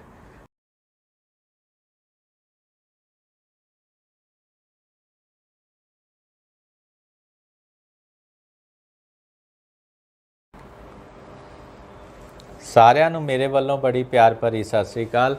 ਅੱਜ ਗੱਲ ਕਰਦੇ ਹਾਂ ਬਿਜਲੀ ਵਾਲੇ ਵਾਹਨਾਂ ਨਾਲ ਜੋ ਮੁਸ਼ਕਿਲਾਂ ਆ ਰਹੀਆਂ ਹੈਗੀਆਂ ਉਹਨਾਂ ਦੀ। ਜਿਵੇਂ ਮੈਂ ਪਿਛਲੀ ਇੱਕ ਵੀਡੀਓ ਜਿਹੜੀ 27 ਦਸੰਬਰ 2000 ਨੂੰ ਪਾਈ ਸੀ, ਉਹਦੇ 'ਚ ਮੈਂ ਗੱਲ ਕੀਤੀ ਸੀ ਕਿ ਬਿਜਲੀ ਵਾਲੇ ਵਾਹਨ ਜਿਹੜੇ ਹੈਗੇ ਆ ਉਹ ਕੋਈ ਕਾਰਬਨ ਡਾਈਆਕਸਾਈਡ ਨੂੰ ਘਟਾਉਣਗੇ ਨਹੀਂ।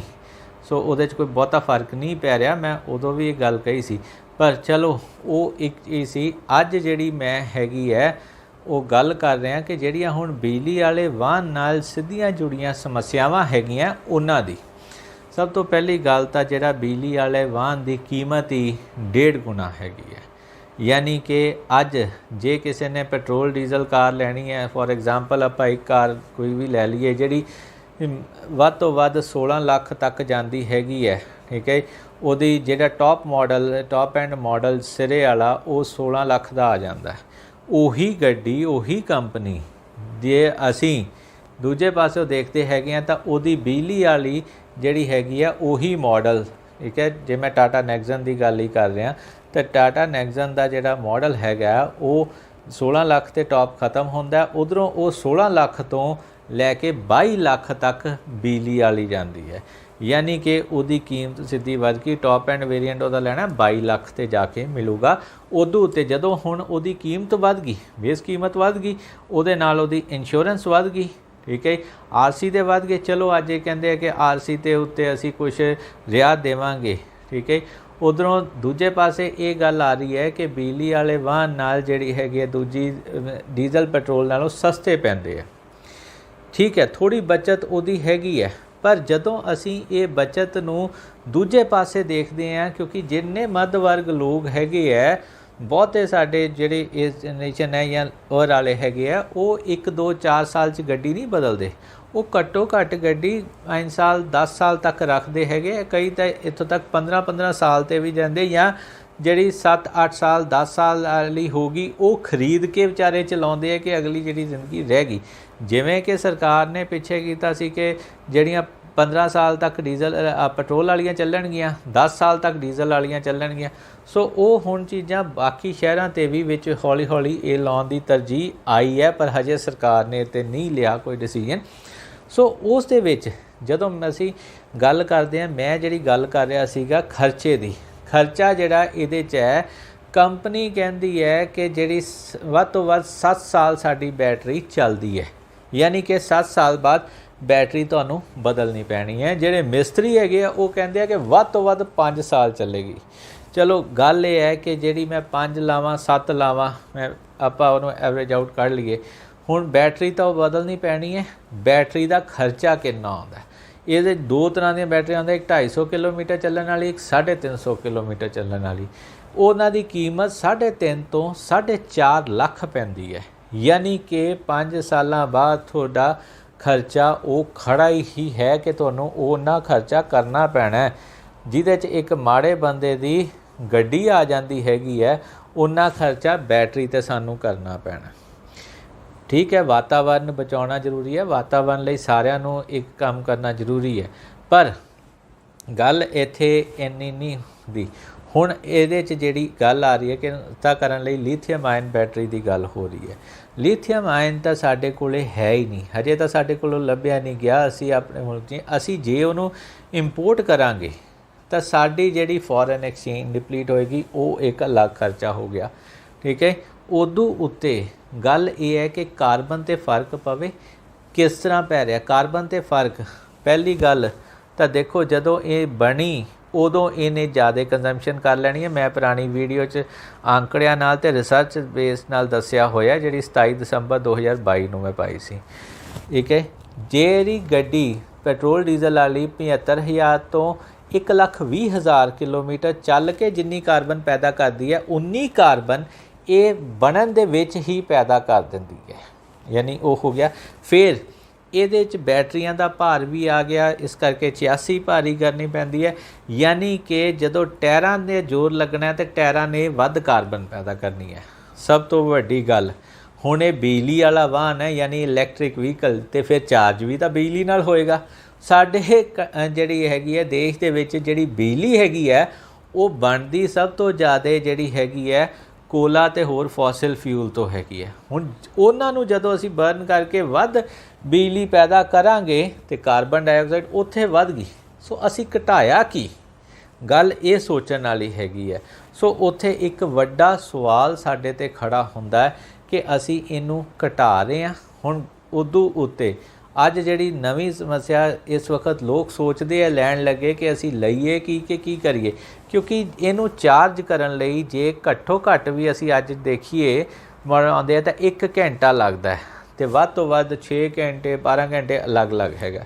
ਹੁਣ ਜੇ ਇੰਨਾ ਟਾਈਮ ਉਹ ਲੱਗ ਰਿਹਾ, ਘੱਟੋ ਘੱਟ ਘੰਟਾ ਲੱਗਣਾ, ਅਤੇ ਅੱਜ ਉਹਨੇ ਚਾਰਜਿੰਗ ਪੁਆਇੰਟ ਹੀ ਹੈ ਨਹੀਂ ਗੇ ਕਿ ਕਿੱਥੇ ਜਾ ਕੇ ਬੰਦਾ ਇਹਨੂੰ ਚਾਰਜ ਕਰਾਵੇ।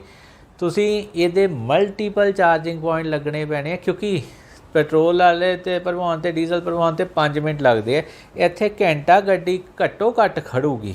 ਠੀਕ ਹੈ। ਫਿਰ ਉਹਦੇ ਲਈ ਕਿੰਨੀ ਸਪੇਸ ਚਾਹੀਦੀ ਹੈ, ਕੀ ਚਾਹੀਦਾ, ਉਹਦਾ ਇਨਫਰਾਸਟਰਕਚਰ ਬੜਾ ਵੱਡਾ, ਉਹ ਹਜੇ ਸੈੱਟ ਕਰਨ 'ਚ ਟਾਈਮ ਲੱਗਣਾ ਹੀ ਹੈ। ਉਹਦੇ ਨਾਲ ਜਿਹੜੀ ਹੈਗੀ ਆ, ਹੁਣ ਜੇ ਇੱਥੋਂ ਕਿਸੇ ਨੇ ਦਿੱਲੀ ਜਾਣਾ, ਦਿੱਲੀ ਗਿਆ ਤਾਂ ਰਸਤੇ 'ਤੇ ਵਾਪਸ ਵੀ ਆਉਣਾ, ਤਾਂ ਰਸਤੇ ਦੇ ਵਿੱਚ ਚਾਰਜ ਕਰਾਉਣੀ ਪਊਗੀ ਜਿਹੜੀ ਹੈਗੀ ਹੈ, ਦਿੱਲੀ ਨਹੀਂ ਪਹੁੰਚਦੀ। ਸੋ ਰਸਤੇ ਦੇ ਵਿੱਚ ਚਾਰਜ ਕਰਨ ਦਿੱਤੀ, ਘੱਟੋ ਘੱਟ ਉੱਥੇ ਘੰਟਾ ਲੱਗਣਾ। ਹੁਣ ਉਹ ਘੰਟਾ ਉੱਥੇ ਬੈਠਿਆ ਜਾਂ ਘੰਟਾ ਉਹ ਉੱਥੇ ਗੱਡੀ ਛੱਡ ਕੇ ਗਾਂਹ ਚਲਾ ਗਿਆ। ਜੇ ਗੱਡੀ ਛੱਡ ਕੇ ਵੀ ਜਾਂਦਾ, ਚਾਰਜਿੰਗ ਦੇ ਵੀ ਪੈਸੇ ਦੇਊਗਾ, ਫਿਰ ਉੱਥੇ ਜਿਹੜੀ ਖੜੀ ਕਰਨ ਦੇ ਉਹਦੀ ਦੇਖਭਾਲ ਦੇ ਵੀ ਪੈਸੇ ਦੇਊਗਾ, ਟੈਕਸੀ 'ਤੇ ਵੀ ਪੈਸੇ ਲਾਊਗਾ, ਫਿਰ ਉਹ ਆਪਦਾ ਕੰਮ ਕਰਕੇ ਵਾਪਸ ਆ ਕੇ ਗੱਡੀ ਚੱਕੂਗਾ। ਯਾਨੀ ਕਿ ਇੱਕ ਉਹਨਾਂ ਦਾ ਚੱਕਰ। ਦੂਜੀ ਗੱਲ, ਇਹਦੇ ਵਿੱਚ ਇਸ ਵਕਤ ਜਿਹੜੀ ਸਰਕਾਰ ਇਹ ਚਾਹੁੰਦੀ ਹੈ ਕਿ ਸਾਰੀਆਂ ਕੰਪਨੀਆਂ ਇੱਕੋ ਚਾਰਜਰ ਰੱਖਣ ਅਤੇ ਇੱਕੋ ਚਾਰਜਰ ਨਾਲ ਸਾਰੀਆਂ ਗੱਡੀਆਂ ਚਾਰਜ ਹੋ ਜਾਣ। ਕੰਪਨੀਆਂ ਵਾਲੇ ਹਜੇ ਆਪਦੀ ਜਿਹੜੀ ਹੈਗੀ ਹੈ ਇਸ ਗੱਲ 'ਤੇ ਨਹੀਂ ਆਉਣ ਨੂੰ ਤਿਆਰ ਕਿ ਅਸੀਂ ਆਪਣੀ ਇੰਡੀਵਿਜੂਅਲ ਆਈਡੈਂਟੀਟੀ ਰੱਖਣੀ ਹੈ, ਐਕਸਕਲੂਸਿਵਿਟੀ ਰੱਖਣੀ ਹੈ, ਯੂਨੀਕ ਪੋਜੀਸ਼ਨ ਜਿਹਨੂੰ ਅਸੀਂ ਕਹਿੰਦੇ ਹਾਂ।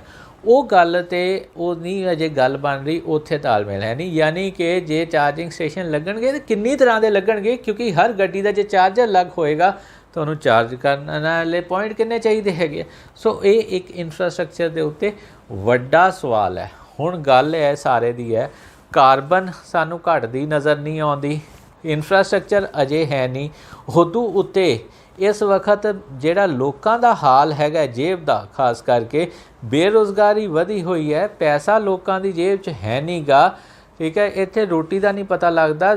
ਆਮ ਲੋਕਾਂ ਦੇ ਪੁਰਾਣੇ ਜਿਹੜੇ ਸਾਧਨ ਹੈਗੇ ਆ, ਉਹ ਵਿਚਾਰਿਆਂ ਦੇ ਜਿਹੜੇ ਬਣੇ ਹੋਏ ਆ ਰੁਜ਼ਗਾਰ ਦਾ ਜ਼ਰੀਆ।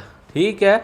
ਵਾਤਾਵਰਨ ਬਚਾਓ, ਪਰ ਪਹਿਲਾਂ ਲੋਕਾਂ ਦੀ ਜੇਬ 'ਚ ਪੈਸਾ ਪਾਓ। ਜਦੋਂ ਲੋਕ ਜਿਹੜੇ ਹੈਗੇ ਆ ਉਹ ਰੱਜ ਗਏ, ਉਹਨਾਂ ਨੂੰ ਆ ਗਿਆ, ਤਾਂ ਕੋਈ ਵੀ ਪੁਰਾਣੀ ਚੀਜ਼ ਚਲਾਉਣਾ ਨਹੀਂ ਚਾਹੁੰਦਾ, ਹਰ ਕੋਈ ਨਵੀਂ ਚੀਜ਼ ਬਦਲਣਾ ਚਾਹੁੰਦਾ। ਹਰ ਕਿਸੇ ਨੂੰ ਉਦੋਂ ਵਾਤਾਵਰਨ, ਜਦੋਂ ਰੋਟੀ ਦੀ ਚਿੰਤਾ 'ਚੋਂ ਨਿਕਲੂਗਾ, ਅਸੀਂ ਮੈਸਲੋ ਦੀ ਨੀਡ ਹਾਇਰਾਰਕੀ ਪੜ੍ਹਦੇ ਹਾਂ, ਅਜੇ ਜੇ ਬੇਸਿਕ ਨੀਡ 'ਚ ਹੀ ਉਲਝਿਆ ਹੋਇਆ ਅਤੇ ਉਹ ਉਤਲੀਆਂ ਕਿੱਥੋਂ 'ਚ ਜਾਊਗਾ। ਸਟੇਜ ਉਤਲੀ 'ਚ ਉਹਨੂੰ ਲੈ ਕੇ ਜਾਣਾ, ਪਹਿਲਾਂ ਉਹਦੀ ਬੇਸਿਕ ਨੀਡ ਪੂਰੀ ਕਰਕੇ ਉਹਨਾਂ ਲੈਵਲ ਤਾਂ ਚੱਕੋ ਨਾ, ਤਾਂ ਲਿਵਿੰਗ ਸਟੈਂਡਰਡ ਤਾਂ ਚੱਕੀਏ ਕਿ ਉੱਥੇ ਪਹੁੰਚੇ, ਉਹ ਸੋਚੇ ਉਸ ਬਾਰੇ। ਸੋ ਪਹਿਲਾਂ ਲੋੜ ਸਾਨੂੰ ਉੱਥੇ ਹੈਗੀ ਹੈ।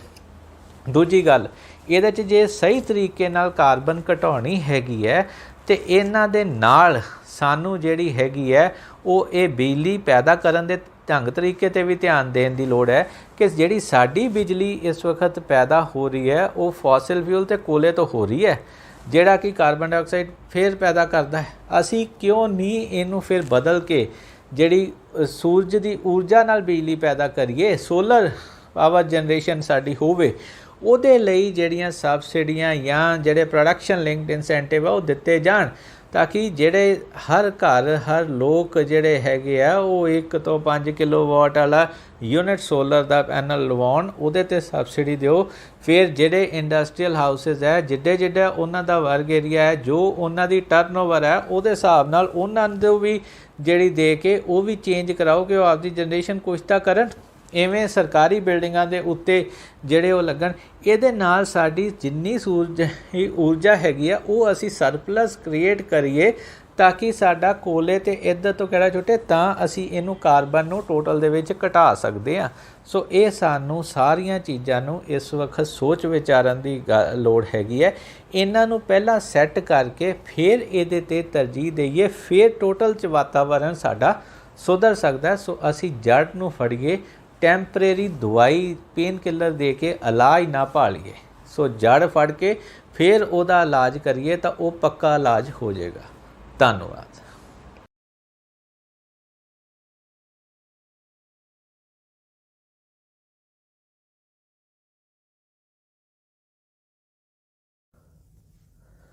ਸਾਰਿਆਂ ਨੂੰ ਮੇਰੇ ਵੱਲੋਂ ਬੜੀ ਪਿਆਰ ਭਰੀ ਸਤਿ ਸ੍ਰੀ ਅਕਾਲ। ਅੱਜ ਗੱਲ ਕਰਦੇ ਹਾਂ ਦੇਸ਼ ਦੀ ਖੁਰਾਕ ਨੀਤੀ ਦੀ।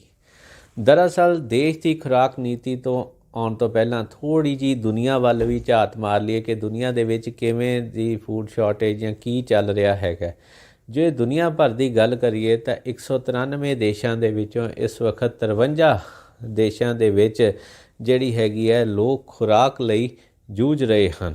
ਹੁਣ ਇੱਥੇ ਜਿਹੜੀ ਯੂਨਾਈਟਿਡ ਨੇਸ਼ਨ ਆਰਗੇਨਾਈਜੇਸ਼ਨ ਦੀ ਗਲੋਬਲ ਫੂਡ ਕ੍ਰਾਈਸਿਸ ਰਿਪੋਰਟ 2022 ਆਈ ਹੈ, ਜਿਹਦੇ ਵਿੱਚ 2021 ਤੱਕ ਦਾ ਡਾਟਾ ਲਿਆ ਹੈਗਾ। ਉਹਨਾਂ ਦੇ ਅੰਕੜਿਆਂ ਦੇ ਮੁਤਾਬਕ ਇਹਨਾਂ 53 ਦੇਸ਼ਾਂ ਦੇ ਵਿੱਚ 193 ਮਿਲੀਅਨ ਲੋਕ ਇਸ ਵਕਤ ਸਿੱਧੀ ਖੁਰਾਕ ਨਾਲ ਜੂਝ ਰਹੇ ਹਨ ਅਤੇ ਉਹਨਾਂ ਨੂੰ ਤੁਰੰਤ ਲੋੜ ਹੈ ਖੁਰਾਕ ਦੇਣ ਦੀ। ਇਸ ਤੋਂ ਅੱਗੇ 293 ਮਿਲੀਅਨ ਲੋਕ ਇਹੋ ਜਿਹੇ ਹਨ ਜਿਹੜੇ ਹਰ ਰੋਜ਼ ਡਰ 'ਚ ਜਿਉ ਰਹੇ ਹਨ ਕਿ ਇਸ ਵਕਤ ਦੀ ਰੋਟੀ ਮਿਲ ਗਈ, ਅਗਲੇ ਡੰਗ ਦੀ ਮਿਲਣੀ ਹੈ ਕਿ ਨਹੀਂ ਮਿਲਣੀ, ਸਹਿਮ ਦੇ ਮਾਹੌਲ 'ਚ ਜਿਉ ਰਹੇ ਹਨ। ਸੋ ਗੱਲ ਇਸ ਵਕਤ ਜੇ ਥੋੜ੍ਹਾ ਜਿਹਾ ਸਾਰੇ ਚੀਜ਼ਾਂ ਨੂੰ ਦੇਖੀਏ, ਇਹਨਾਂ 53 ਦੇਸ਼ਾਂ ਦੇ ਵਿੱਚ ਸਾਡੇ ਗੁਆਂਢੀ ਦੇਸ਼ ਵੀ ਹੈਗੇ, ਜਿਵੇਂ ਕਿ ਪਾਕਿਸਤਾਨ ਹੋ ਗਿਆ, ਬੰਗਲਾਦੇਸ਼ ਹੋ ਗਿਆ, ਸ਼੍ਰੀਲੰਕਾ ਹੋ ਗਿਆ। ਇਹ ਸਾਰੇ ਦੇਸ਼ ਵੀ ਉਹਦੇ ਵਿੱਚ ਹੀ ਹਨ ਜਿੱਥੇ ਇਹ ਭੁੱਖ ਦੀ ਅਤੇ ਭੁੱਖਮਰੀ ਅਤੇ ਖੁਰਾਕ ਦੀ ਸੰਕਟ ਪੈਦਾ ਹੋਈ ਹੈ। ਹੁਣ ਇਹ ਸਾਰੇ ਦੇ ਵਿੱਚ ਥੋੜ੍ਹਾ ਜਿਹਾ ਪਿੱਛੇ ਵੀ ਚੱਲੀਏ, ਜੇ ਅਸੀਂ ਗੱਲ ਕਰੀਏ ਤਕਰੀਬਨ ਜਿਹੜੀ ਯੂਨਾਈਟਿਡ ਨੇਸ਼ਨ ਆਰਗੇਨਾਈਜੇਸ਼ਨ ਦੀ ਪਹਿਲੀ ਵਾਰੀ ਇਹੀ ਰਿਪੋਰਟ ਆਈ ਸੀ 2016 ਦੇ ਵਿੱਚ। ਉਸ ਵਕਤ 48 ਦੇਸ਼ਾਂ ਦੇ ਵਿੱਚ ਜਿਹੜੀ 108 ਮਿਲੀਅਨ ਲੋਕ ਜਿਹੜੇ ਹੈਗੇ ਆ ਉਹ ਇਹੋ ਜਿਹੇ ਸਨ ਜਿਨ੍ਹਾਂ ਨੂੰ ਤੁਰੰਤ ਖੁਰਾਕ ਦੀ ਲੋੜ ਸੀਗੀ। ਪਰ ਅੱਜ ਜੋ ਡਾਟਾ ਹੁਣ ਆਇਆ ਹੈਗਾ ਉਹਦੇ ਹਿਸਾਬ ਨਾਲ ਜਿਹੜੀ ਹੈਗੀ ਹੈ ਇਹ ਵੱਧ ਕੇ 193 ਮਿਲੀਅਨ ਚਲੀ ਗਈ, ਯਾਨੀ ਕਿ ਸਿੱਧਾ 80% ਦਾ ਵਾਧਾ ਹੈਗਾ, ਜਿਹਦੇ ਤੋਂ ਅਸੀਂ ਇਹ ਹਿਸਾਬ ਲਾ ਸਕਦੇ ਹਾਂ ਕਿ ਜਿਹੜੀ ਖੁਰਾਕ ਦੀ ਸਮੱਸਿਆ ਹੈ ਉਹ ਦਿਨ ਬ ਦਿਨ ਵੱਧਦੀ ਤੁਰੀ ਜਾ ਰਹੀ ਹੈ। ਠੀਕ ਹੈ, ਉਹਦੇ 'ਚ ਕੋਈ ਘਾਟਾ ਨਹੀਂ ਆ ਰਿਹਾ, ਉਹ ਅਗਾਂਹ ਦੀ ਅਗਾਂਹ ਚੱਲ ਹੀ ਰਿਹਾ। ਹੁਣ ਇਸੇ ਦੇ ਨਾਲ ਹੀ ਇਹ ਮੈਂ ਗੱਲ ਕਲੀਅਰ ਕਰ ਦਿਆਂ ਕਿ ਜਿਹੜਾ ਇਹ ਡਾਟਾ ਆਇਆ ਇਹਦੇ 'ਚ ਹਜੇ ਰੂਸ ਅਤੇ ਯੂਕਰੇਨ ਦੀ ਜਿਹੜੀ ਲੜਾਈ ਚੱਲ ਰਹੀ ਹੈ ਉਹਦਾ ਤਾਂ ਕੋਈ ਇਫੈਕਟ ਨਹੀਂ ਹੈ, ਉਹਦਾ ਡਾਟਾ ਨਹੀਂ ਆਇਆ, ਕਿਉਂਕਿ ਉਹਦੇ ਨਾਲ ਵੀ ਜਿਹੜੀ ਫੂਡ ਸ਼ਾਰਟੇਜ, ਐਨਰਜੀ ਕ੍ਰਾਈਸਿਸ ਹੋਈਆਂ ਹੈਗੀਆਂ, ਰਸਾਇਣਿਕ ਖਾਦਾਂ ਦੀਆਂ ਉਹ ਸਾਰੇ ਨੇ ਵੀ ਇੰਪੈਕਟ ਕਰਨਾ, ਉਹਦਾ ਵੀ ਲੱਗ ਹੈ। ਪਰ ਇਸ ਰਿਪੋਰਟ ਨੂੰ ਦੇ ਵਿੱਚ ਜਿਹੜੇ ਕਾਰਨਾਂ ਨੂੰ ਮੁੱਖ ਲਿਆ ਗਿਆ ਅਸੀਂ ਕਿ ਉਹ ਕਿਸ ਕਾਰਨਾਂ ਕਰਕੇ ਇਹ ਫੂਡ ਸ਼ਾਰਟੇਜ ਜਿਹੜੀ ਹੈਗੀ ਹੈ ਉਹ ਹੋ ਰਹੀ ਹੈ ਜਾਂ ਭੁੱਖਮਰੀ ਫੈਲ ਰਹੀ ਹੈ, ਉਹਦੇ 'ਚ 3 ਮੇਨ ਕਾਰਨ ਉਹਨਾਂ ਨੇ ਦਿੱਤੇ ਹੈਗੇ ਆ। ਪਹਿਲਾ ਹੈਗਾ ਕਿ ਇੱਕ ਤਾਂ ਦੇਸ਼ਾਂ ਦੀ ਆਪਸ ਦੇ ਵਿੱਚ ਲੜਾਈ ਝਗੜਾ ਹੈਗਾ, ਦੂਜਾ ਵਿਸ਼ਵਾਸ ਨਹੀਂ ਹੈਗਾ ਇੱਕ ਦੂਜੇ ਪ੍ਰਤੀ। ਠੀਕ ਹੈ, ਉਹਦੇ 'ਚ ਕੀ ਹੈ, ਹੁਣ ਜਿਵੇਂ ਤੁਸੀਂ ਬੰਗਲਾਦੇਸ਼ 'ਚ ਹੀ ਲੈ ਲਓ, ਰੋਹਿੰਗਿਆ ਅਤੇ ਲੋਕਲ ਪਾਪੂਲੇਸ਼ਨ ਦੇ ਵਿੱਚ ਰੌਲਾ ਹੀ ਚੱਲਦਾ। ਠੀਕ ਹੈ, ਇਸੇ ਤਰ੍ਹਾਂ ਉੱਧਰ ਪਾਕਿਸਤਾਨੀਆਂ ਅਤੇ ਅਫਗਾਨਿਸਤਾਨੀਆਂ ਦਾ ਆਉਣਾ ਜਾਣਾ। ਦੂਜਾ ਹੈਗਾ ਜਿਹੜਾ ਮੌਸਮ ਦਾ ਚੇਂਜ ਹੋਣਾ, ਤਾਪਮਾਨ ਵੱਧ ਰਿਹਾ, ਉਹਦੇ 'ਚ ਜਿਹੜੀਆਂ ਤਬਦੀਲੀਆਂ ਆ ਰਹੀਆਂ ਹੈਗੀਆਂ ਉਸ ਚੀਜ਼ 'ਤੇ। ਤੀਜੀ ਗੱਲ ਉਹ ਕਹਿੰਦੇ ਕਿ ਆਰਥਿਕਤਾ ਜਿਹੜੀ ਆਰਥਿਕਤਾ ਇਸ ਵਕਤ ਦੀ ਬਣੀ ਹੋਈ ਹੈ, ਜਿੱਥੇ ਢੰਗ ਦੇ ਰੁਜ਼ਗਾਰ ਨਹੀਂ, ਉੱਧਰੋਂ ਮਹਿੰਗਾਈ ਵੱਧ ਰਹੀ ਹੈ, ਉਸ ਮਹਿੰਗਾਈ ਦੇ ਅਨੁਕੂਲ ਜਿਹੜੀਆਂ ਤਨਖਾਹਾਂ ਜਾਂ ਰੁਜ਼ਗਾਰ ਦੇ ਪੈਸੇ ਮਿਲਦੇ ਆ ਉਹ ਨਹੀਂ ਹੈਗੇ, ਉਸ ਕਰਕੇ ਵੀ ਇਹ ਰੌਲਾ ਚੱਲ ਰਿਹਾ। ਹੁਣ ਦਰਅਸਲ ਕਈ ਵਾਰੀ ਹੁੰਦਾ ਕੀ ਹੈ, ਅਸੀਂ ਇੱਕ ਪੱਖ ਤੋਂ ਦੇਖ ਕੇ ਜਦੋਂ ਨੀਤੀ ਬਣਾਉਂਦੇ ਹਾਂ ਅਤੇ ਪਾਲਿਸੀ ਕੁਛ ਨਾ ਕੁਛ ਹੋਰ ਬਣਾ ਲੈਂਦੇ ਹਾਂ ਅਤੇ ਉਹਦੇ ਤਰੀਕੇ ਦੇ ਵਿੱਚ ਅਸੀਂ ਕਿਤੇ ਫਸ ਜਾਂਦੇ ਹਾਂ। ਹੁਣ ਜੇ ਗੱਲ ਕਰੀਏ ਪਹਿਲਾਂ ਇੰਗਲੈਂਡ ਤੋਂ ਸ਼ੁਰੂ, ਇੰਗਲੈਂਡ ਦੇ ਵਿੱਚ ਇਸ ਵਕਤ ਸਬਜ਼ੀਆਂ ਫਲਾਂ 'ਤੇ ਕ੍ਰਾਈਸਿਸ ਆਇਆ ਹੋਇਆ। ਉੱਥੇ ਉਹਨਾਂ ਨੇ ਮੌਲਾਂ ਦੇ ਵਿੱਚ ਰਾਸ਼ਨ ਕਰਤਾ ਕਿ ਇੱਕ ਵਿਅਕਤੀ ਇੱਦੋਂ ਜ਼ਿਆਦਾ ਟਾਈਮ ਨਹੀਂ ਖਰੀਦ ਸਕਦਾ। ਹੁਣ ਇਹਦੇ ਪਿੱਛੇ ਕਾਰਨ ਕੀ ਸੀ? ਜਿਵੇਂ ਅਰਥ ਵਿਵਸਥਾ ਦੀ ਡਾਵਾਡੋਲ ਹੋਈ, ਉਹਨਾਂ ਨੇ ਕੀ ਕੀਤਾ ਕਿ ਜਿਹੜੀ ਬਿਜਲੀ ਦੇ ਉੱਤੇ ਕਿਸਾਨਾਂ ਨੂੰ ਸਬਸਿਡੀ ਮਿਲਦੀ ਸੀ ਪਹੁੰਚਾਉਣ ਲਈ, ਉਹ ਇੱਕਦਮ ਬੰਦ ਕਰਤੀ। ਹੁਣ ਉਹ ਬੰਦ ਕਰਤੀ, ਬਿਜਲੀ ਇੰਨੀ ਕੁ ਮਹਿੰਗੀ ਹੈਗੀ ਹੈ ਕਿ ਜਿਹੜੇ ਕਿਸਾਨ ਸਬਜ਼ੀਆਂ ਬੀਜਦੇ ਸੀਗੇ ਗ੍ਰੀਨ ਹਾਊਸ ਦੇ ਵਿੱਚ, ਉਹਨਾਂ ਨੇ ਉਹ ਜਾਂ ਘਟਾਤੀਆਂ ਜਾਂ ਬੰਦ ਕਰਤੀਆਂ, ਕਿਉਂਕਿ ਗ੍ਰੀਨ ਹਾਊਸ ਦਾ ਜਿਹੜਾ ਖਰਚਾ ਪੈਂਦਾ ਸੀ ਉਹ ਨਿਕਲਦਾ ਨਹੀਂ ਸੀ। ਸੋ ਉਸ ਚੱਕਰ 'ਚ ਹੋਇਆ ਕੀ ਕਿ ਇੱਕ ਪਾਸੇ ਤਾਂ ਉਹਦਾ ਦੀ ਜਿਹੜੀ ਪੈਦਾਵਾਰ ਆਪਣੀ ਘਟ ਗਈ, ਉਹ ਬੰਦ ਹੋ ਗਈ। ਉਦੋਂ ਉੱਤੇ ਫਿਰ ਜਿਹੜੀ ਇੰਪੋਰਟ ਕਰਨੀ ਸੀਗੀ ਸਬਜ਼ੀਆਂ, ਉੱਧਰ ਦੀ ਵੀ ਉਹ ਵੀ ਨਹੀਂ ਆਈਆਂ, ਕਿਉਂਕਿ ਉੱਦਾਂ ਮੁਲਕਾਂ ਨੇ ਵੀ ਜਵਾਬ ਦੇ ਦਿੱਤਾ। ਉਹ ਕਹਿੰਦੇ ਜੀ ਸਪੇਨ ਅਤੇ ਨਾਰਥ ਅਮੈਰੀਕਾ ਤੋਂ ਆਉਂਦੀਆਂ ਸੀ ਜ਼ਿਆਦਾ, ਉੱਥੇ ਵੀ ਜਿਹੜੀ ਹੈਗੀ ਹੈ ਪੈਦਾਵਾਰ ਘਟ ਗਈ, ਇਸ ਕਰਕੇ ਉਹਨਾਂ ਨੇ ਜਵਾਬ ਦੇ ਦਿੱਤਾ। ਸੋ ਇੱਥੇ ਆ ਕੇ ਜਿਹੜੀ ਇਹੋ ਜਿਹੀ ਸਿਚੁਏਸ਼ਨ ਹੋ ਗਈ ਕਿ ਜੇ ਲੋਕਾਂ ਦੀ ਜੇਬ 'ਚ ਪਾਉਂਡ ਪਏ ਵੀ ਹੈਗੇ ਹੈ, ਪਰ ਉਹ ਕਹਿੰਦੇ ਰਾਸ਼ਨ ਕਰਨਾ ਪੈ ਗਿਆ, ਕਿਉਂਕਿ ਚੀਜ਼ ਹੈ ਹੀ ਨਹੀਂ। ਮਾਣ ਜਦੋਂ ਸਬਜ਼ੀ ਹੋਈ ਨਹੀਂ, ਬਾਹਰੋਂ ਆਈ ਨਹੀਂ, ਆਪਣੀ ਹੋਈ ਨਹੀਂ, ਬਾਹਰੋਂ ਆਈ ਨਹੀਂ, ਅਤੇ ਕੰਮ ਸਾਰਾ ਹਟ ਗਿਆ। ਹੁਣ ਇਸੇ ਚੀਜ਼ ਤੋਂ ਪਿਛਲੇ ਸਾਲ ਜੋ UAE ਨੇ ਪ੍ਰੋਬਲਮ ਫੇਸ ਕੀਤੀ, ਐਤਕੀ ਉਹਨਾਂ ਨੇ ਆਪਣੇ ਰੇਗਿਸਤਾਨ ਸ਼ਾਰਜਾ ਦੇ ਵਿੱਚ ਵੀ 400 ਹੈਕਟੇਅਰ ਕਣਕ ਬਿਜਵਾਈ ਹੈ ਅਤੇ 2025 ਤੱਕ ਇਹਨੂੰ 1900 ਹੈਕਟੇਅਰ 'ਤੇ ਲੈ ਕੇ ਜਾਣ ਦਾ ਹੈਗਾ। ਸੋ ਗੱਲ ਇਸ ਵਕਤ ਇੱਥੇ ਇਹ ਹੈ ਕਿ ਹਰ ਕੋਈ ਇਹ ਦੇਖਦੇ ਆ ਕਿ ਅਸੀਂ ਆਪਣੇ ਆਪ 'ਚ ਆਤਮ ਨਿਰਭਰ ਕਿੱਦਾਂ ਹੋਈਏ, ਆਪਣੀ ਫੂਡ ਸਿਕਿਉਰਿਟੀ ਆਪ ਕਰੀਏ, ਲੋਕਾਂ ਦੇ ਉੱਤੇ ਦੂਜੇ ਦੇਸ਼ਾਂ 'ਤੇ ਘੱਟ ਡਿਪੈਂਡੈਂਟ ਰਹੀਏ।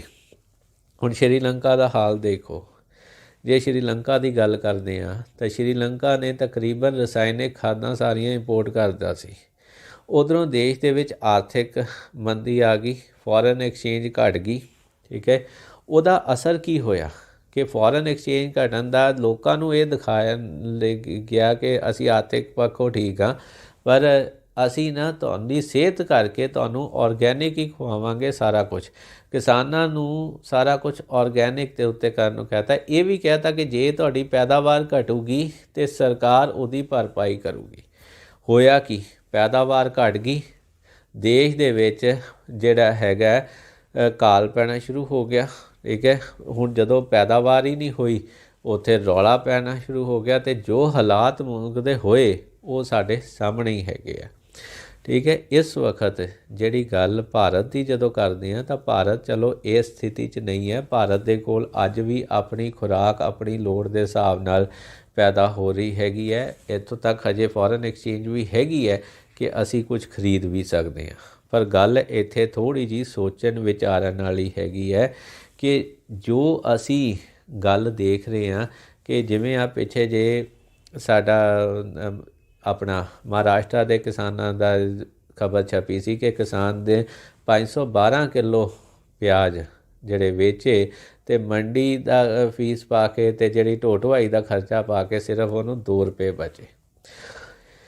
ਇਹੀ ਹਾਲਾਤ ਤਾਲਮੇਲ ਗਲਤ ਹੋਣ ਦਾ ਕਾਰਨ ਹੈ ਕਿ ਜਦੋਂ ਫਸਲ ਆਉਂਦੀ ਹੈ ਉਦੋਂ ਅਤੇ ਮਾਰਕੀਟ ਦਾ ਤਾਲਮੇਲ ਠੀਕ ਨਹੀਂ ਬਹਿੰਦਾ, ਕਿਸਾਨ ਨੂੰ ਨੁਕਸਾਨ ਹੋ ਜਾਂਦਾ। ਹੁਣ ਸੂਬਾ ਸਰਕਾਰਾਂ ਇੱਥੇ ਕਿਉਂ ਨਹੀਂ ਥੋੜ੍ਹਾ ਜਿਹਾ ਧਿਆਨ ਦਿੰਦੀਆਂ ਕਿ ਜਿਹੜੀ ਇਸ ਵਕਤ ਮੈਂ ਇੱਕ ਇੰਗਲੈਂਡ ਦੀ ਗੱਲ ਕੀਤੀ ਹੈ, ਇਸ ਤਰ੍ਹਾਂ ਗੱਲ ਕਰੀਏ ਜੇ ਮਨੀਲਾ ਦੀ, ਫਿਲੀਪੀਨਸ ਦੀ, ਮੋਰੈਕੋ ਦੀ, ਉੱਥੇ ਪਿਆਜ਼ਾਂ ਦੀ ਇੰਨੀ ਸ਼ਾਰਟੇਜ ਹੈਗੀ ਹੈ ਕਿ ਲੋਕਾਂ ਦੇ ਹੰਝੂ ਕਢਾ ਰੱਖੇ ਹੈ ਪਿਆਜ਼ ਨੇ, ਅਤੇ ਉਹਨਾਂ ਨੇ ਤਾਂ ਆਪਣੀਆਂ ਰੈਸਪੀਆਂ ਹੀ ਬਦਲਤੀਆਂ ਕਿ ਪਿਆਜ਼ ਪਾਉਣਾ ਹੀ ਝੜਤਾ ਹੈ ਕਿਉਂਕਿ ਪਿਆਜ਼ ਦੀ ਕੀਮਤ ਇੰਨੀ ਹੋ ਗਈ।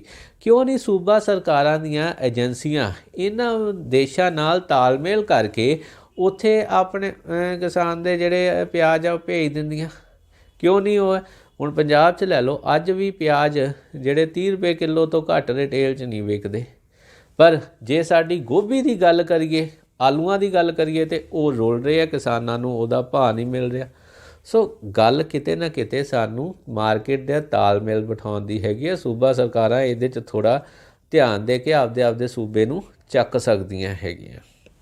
ਉਹ ਗੱਲ ਇਸ ਵਕਤ ਸਾਡੀ ਸਰਕਾਰਾਂ ਨਵੇਂ ਤਜਰਬੇ ਕਰ ਰਹੀਆਂ ਹੈਗੀਆਂ, ਚਾਹੇ ਉਹ ਕੇਂਦਰ ਸਰਕਾਰ ਹੋਵੇ, ਚਾਹੇ ਉਹ ਸੂਬਾ ਸਰਕਾਰ ਹੋਵੇ। ਹਰ ਪਾਸਿਓਂ ਨਵੀਂ ਕੋਈ ਨੀਤੀ ਬਣਾਉਣ ਦੀ ਕੋਸ਼ਿਸ਼ ਕਿ ਫੂਡ ਸਿਕਿਉਰਿਟੀ ਵੱਲ ਜਿਹੜੀ ਹੈਗੀ ਹੈ ਉਹ ਕਈ ਵਾਰੀ ਧਿਆਨ ਨਹੀਂ ਰਹਿ ਰਿਹਾ। ਪਰ ਸਾਡੀ ਪਹਿਲੀ ਗੱਲ ਹੈਗੀ ਹੈ ਕਿ ਅਸੀਂ ਆਪਣੀ ਫੂਡ ਸਿਕਿਉਰਿਟੀ ਨੂੰ ਧਿਆਨ 'ਚ ਰੱਖ ਕੇ ਫਿਰ ਕੋਈ ਜਿਹੜੀ ਹੈਗੀ ਹੈ ਨੀਤੀ ਬਣਾਈਏ। ਠੀਕ ਹੈ ਨੇ, ਭਾਵੇਂ ਸਾਡੇ ਕੋਲ ਅੱਜ ਸਰਪਲਸ ਕਹਿਣ ਨੂੰ ਹੈਗਾ, ਪਰ ਉਹ ਅਸੀਂ ਐਕਸਪੋਰਟ ਵੀ ਕਰਦੇ ਹੈਗੇ ਆ। ਪਰ ਅੱਜ ਵੀ ਜਿਹੜੀਆਂ ਜੇ ਥੋੜ੍ਹਾ ਜਿਹਾ ਸੋਚੀਏ ਅਤੇ ਸਾਰਾ ਦਈਏ, ਉਹ ਸਰਪਲਸ ਤਾਂ ਹੈਗਾ ਜਾਂ ਅਸੀਂ ਫੂਡ ਸਿਕਿਉਰਿਟੀ ਤਾਂ ਆਉਂਦੇ ਹਾਂ ਕਿਉਂਕਿ ਕਈ ਲੋਕਾਂ ਕੋਲ ਖਰੀਦਣ ਦੀ ਅੱਜ ਵੀ ਪੂਰਾ ਅਨਾਜ ਖਰੀਦਣ ਦੀ ਸ਼ਮਤਾ ਨਹੀਂ ਹੈਗੀ। ਜੇ ਉਹ ਸ਼ਮਤਾ ਹੋ ਜਾਏ ਤਾਂ ਸ਼ਾਇਦ ਅਸੀਂ ਵੀ ਬਰਾਬਰ 'ਤੇ ਆ ਜਾਈਏ ਅਤੇ ਸਰਪਲਸ ਸਾਡੇ ਕੋਲ ਵੀ ਨਾ ਰਹੇ, ਐਕਸਪੋਰਟ ਨਾ ਕਰ ਪਾਈਏ। ਫਿਰ ਅੱਗੋਂ ਸਾਡੀ ਆਬਾਦੀ ਵੱਡੀ ਹੈ, ਸਾਨੂੰ ਖਾਸ ਧਿਆਨ ਰੱਖਣਾ ਚਾਹੀਦਾ ਮੌਸਮ ਅਤੇ ਮੌਨਸੂਨ ਜਿਹਦੇ 'ਤੇ ਸਿੱਧੀਆਂ ਫਸਲਾਂ ਨਿਰਭਰ ਕਰਦੀਆਂ। ਇਹਦਾ ਕੋਈ ਪਤਾ ਨਹੀਂ ਲੱਗਦਾ ਕਦੋਂ ਕੀ ਹੋ ਜਾਂਦਾ, ਠੀਕ ਹੈ ਨਾ। ਮੌਨਸੂਨ ਵੇਗਰੀਜ਼ ਨੂੰ ਧਿਆਨ 'ਚ ਸਾਨੂੰ ਰੱਖਣਾ ਚਾਹੀਦਾ।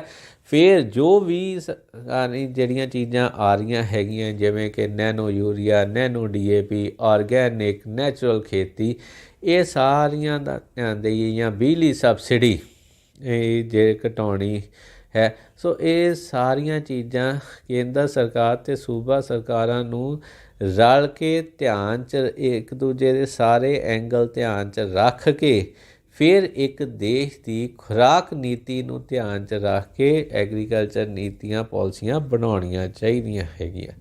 ਮੁੱਕਦੀ ਗੱਲ ਜਿਹੜੀ ਮੈਂ ਗੱਲ ਕਹਿਣੀ ਚਾਹੂੰਗਾ ਖਾਸ ਕਰਕੇ ਸਰਕਾਰਾਂ ਨੂੰ, ਇਹ ਜ਼ਰੂਰ ਧਿਆਨ 'ਚ ਰੱਖੋ ਕਿ ਜੇ ਅੱਜ ਸਾਡੇ ਕੋਲ ਆਪਣਾ ਅਨਾਜ ਹੈ, ਅਸੀਂ ਆਪਣੇ ਆਪ 'ਚ ਸਮਰਥ ਹੈਗੇ ਆ ਅਤੇ ਸਾਨੂੰ ਦੂਜੇ ਵੀ ਦੇਣ ਨੂੰ ਤਿਆਰ ਹੋ ਜਾਣਗੇ। ਪਰ ਜਦੋਂ ਅਸੀਂ ਆਪ ਸਮਰਥ ਨਾ ਰਹੇ ਅਤੇ ਫਿਰ ਸ਼ਾਇਦ ਸਾਨੂੰ ਮਿਲੇ ਵੀ ਨਾ ਜੋ ਅਸੀਂ ਵੀ ਪਿਛਲੇ ਸਾਲ ਕੀਤਾ ਸੀ। ਜਦੋਂ ਲੋਕ ਸਾਡੇ ਤੋਂ ਕਣਕ ਮੰਗ ਰਹੇ ਸੀ ਅਤੇ ਅਸੀਂ ਵੀ ਬੈਨ ਲਾਇਆ ਸੀ ਕਿ ਸਾਡੇ ਕੋਲ ਤਾਂ ਆਪਦੇ ਜੋਗਾ ਹੀ ਹੈਗਾ, ਸਾਡੇ ਕੋਲ ਸਰਪਲਸ ਨਹੀਂ ਹੈਗੀ ਕਣਕ, ਅਤੇ ਅਸੀਂ ਵੀ ਨਹੀਂ ਭੇਜੀ ਸੀਗੀ ਉਸ ਵੇਲੇ। ਸੋ ਧੰਨਵਾਦ ਇਸ ਸਾਰੇ ਦੇ ਉੱਤੇ।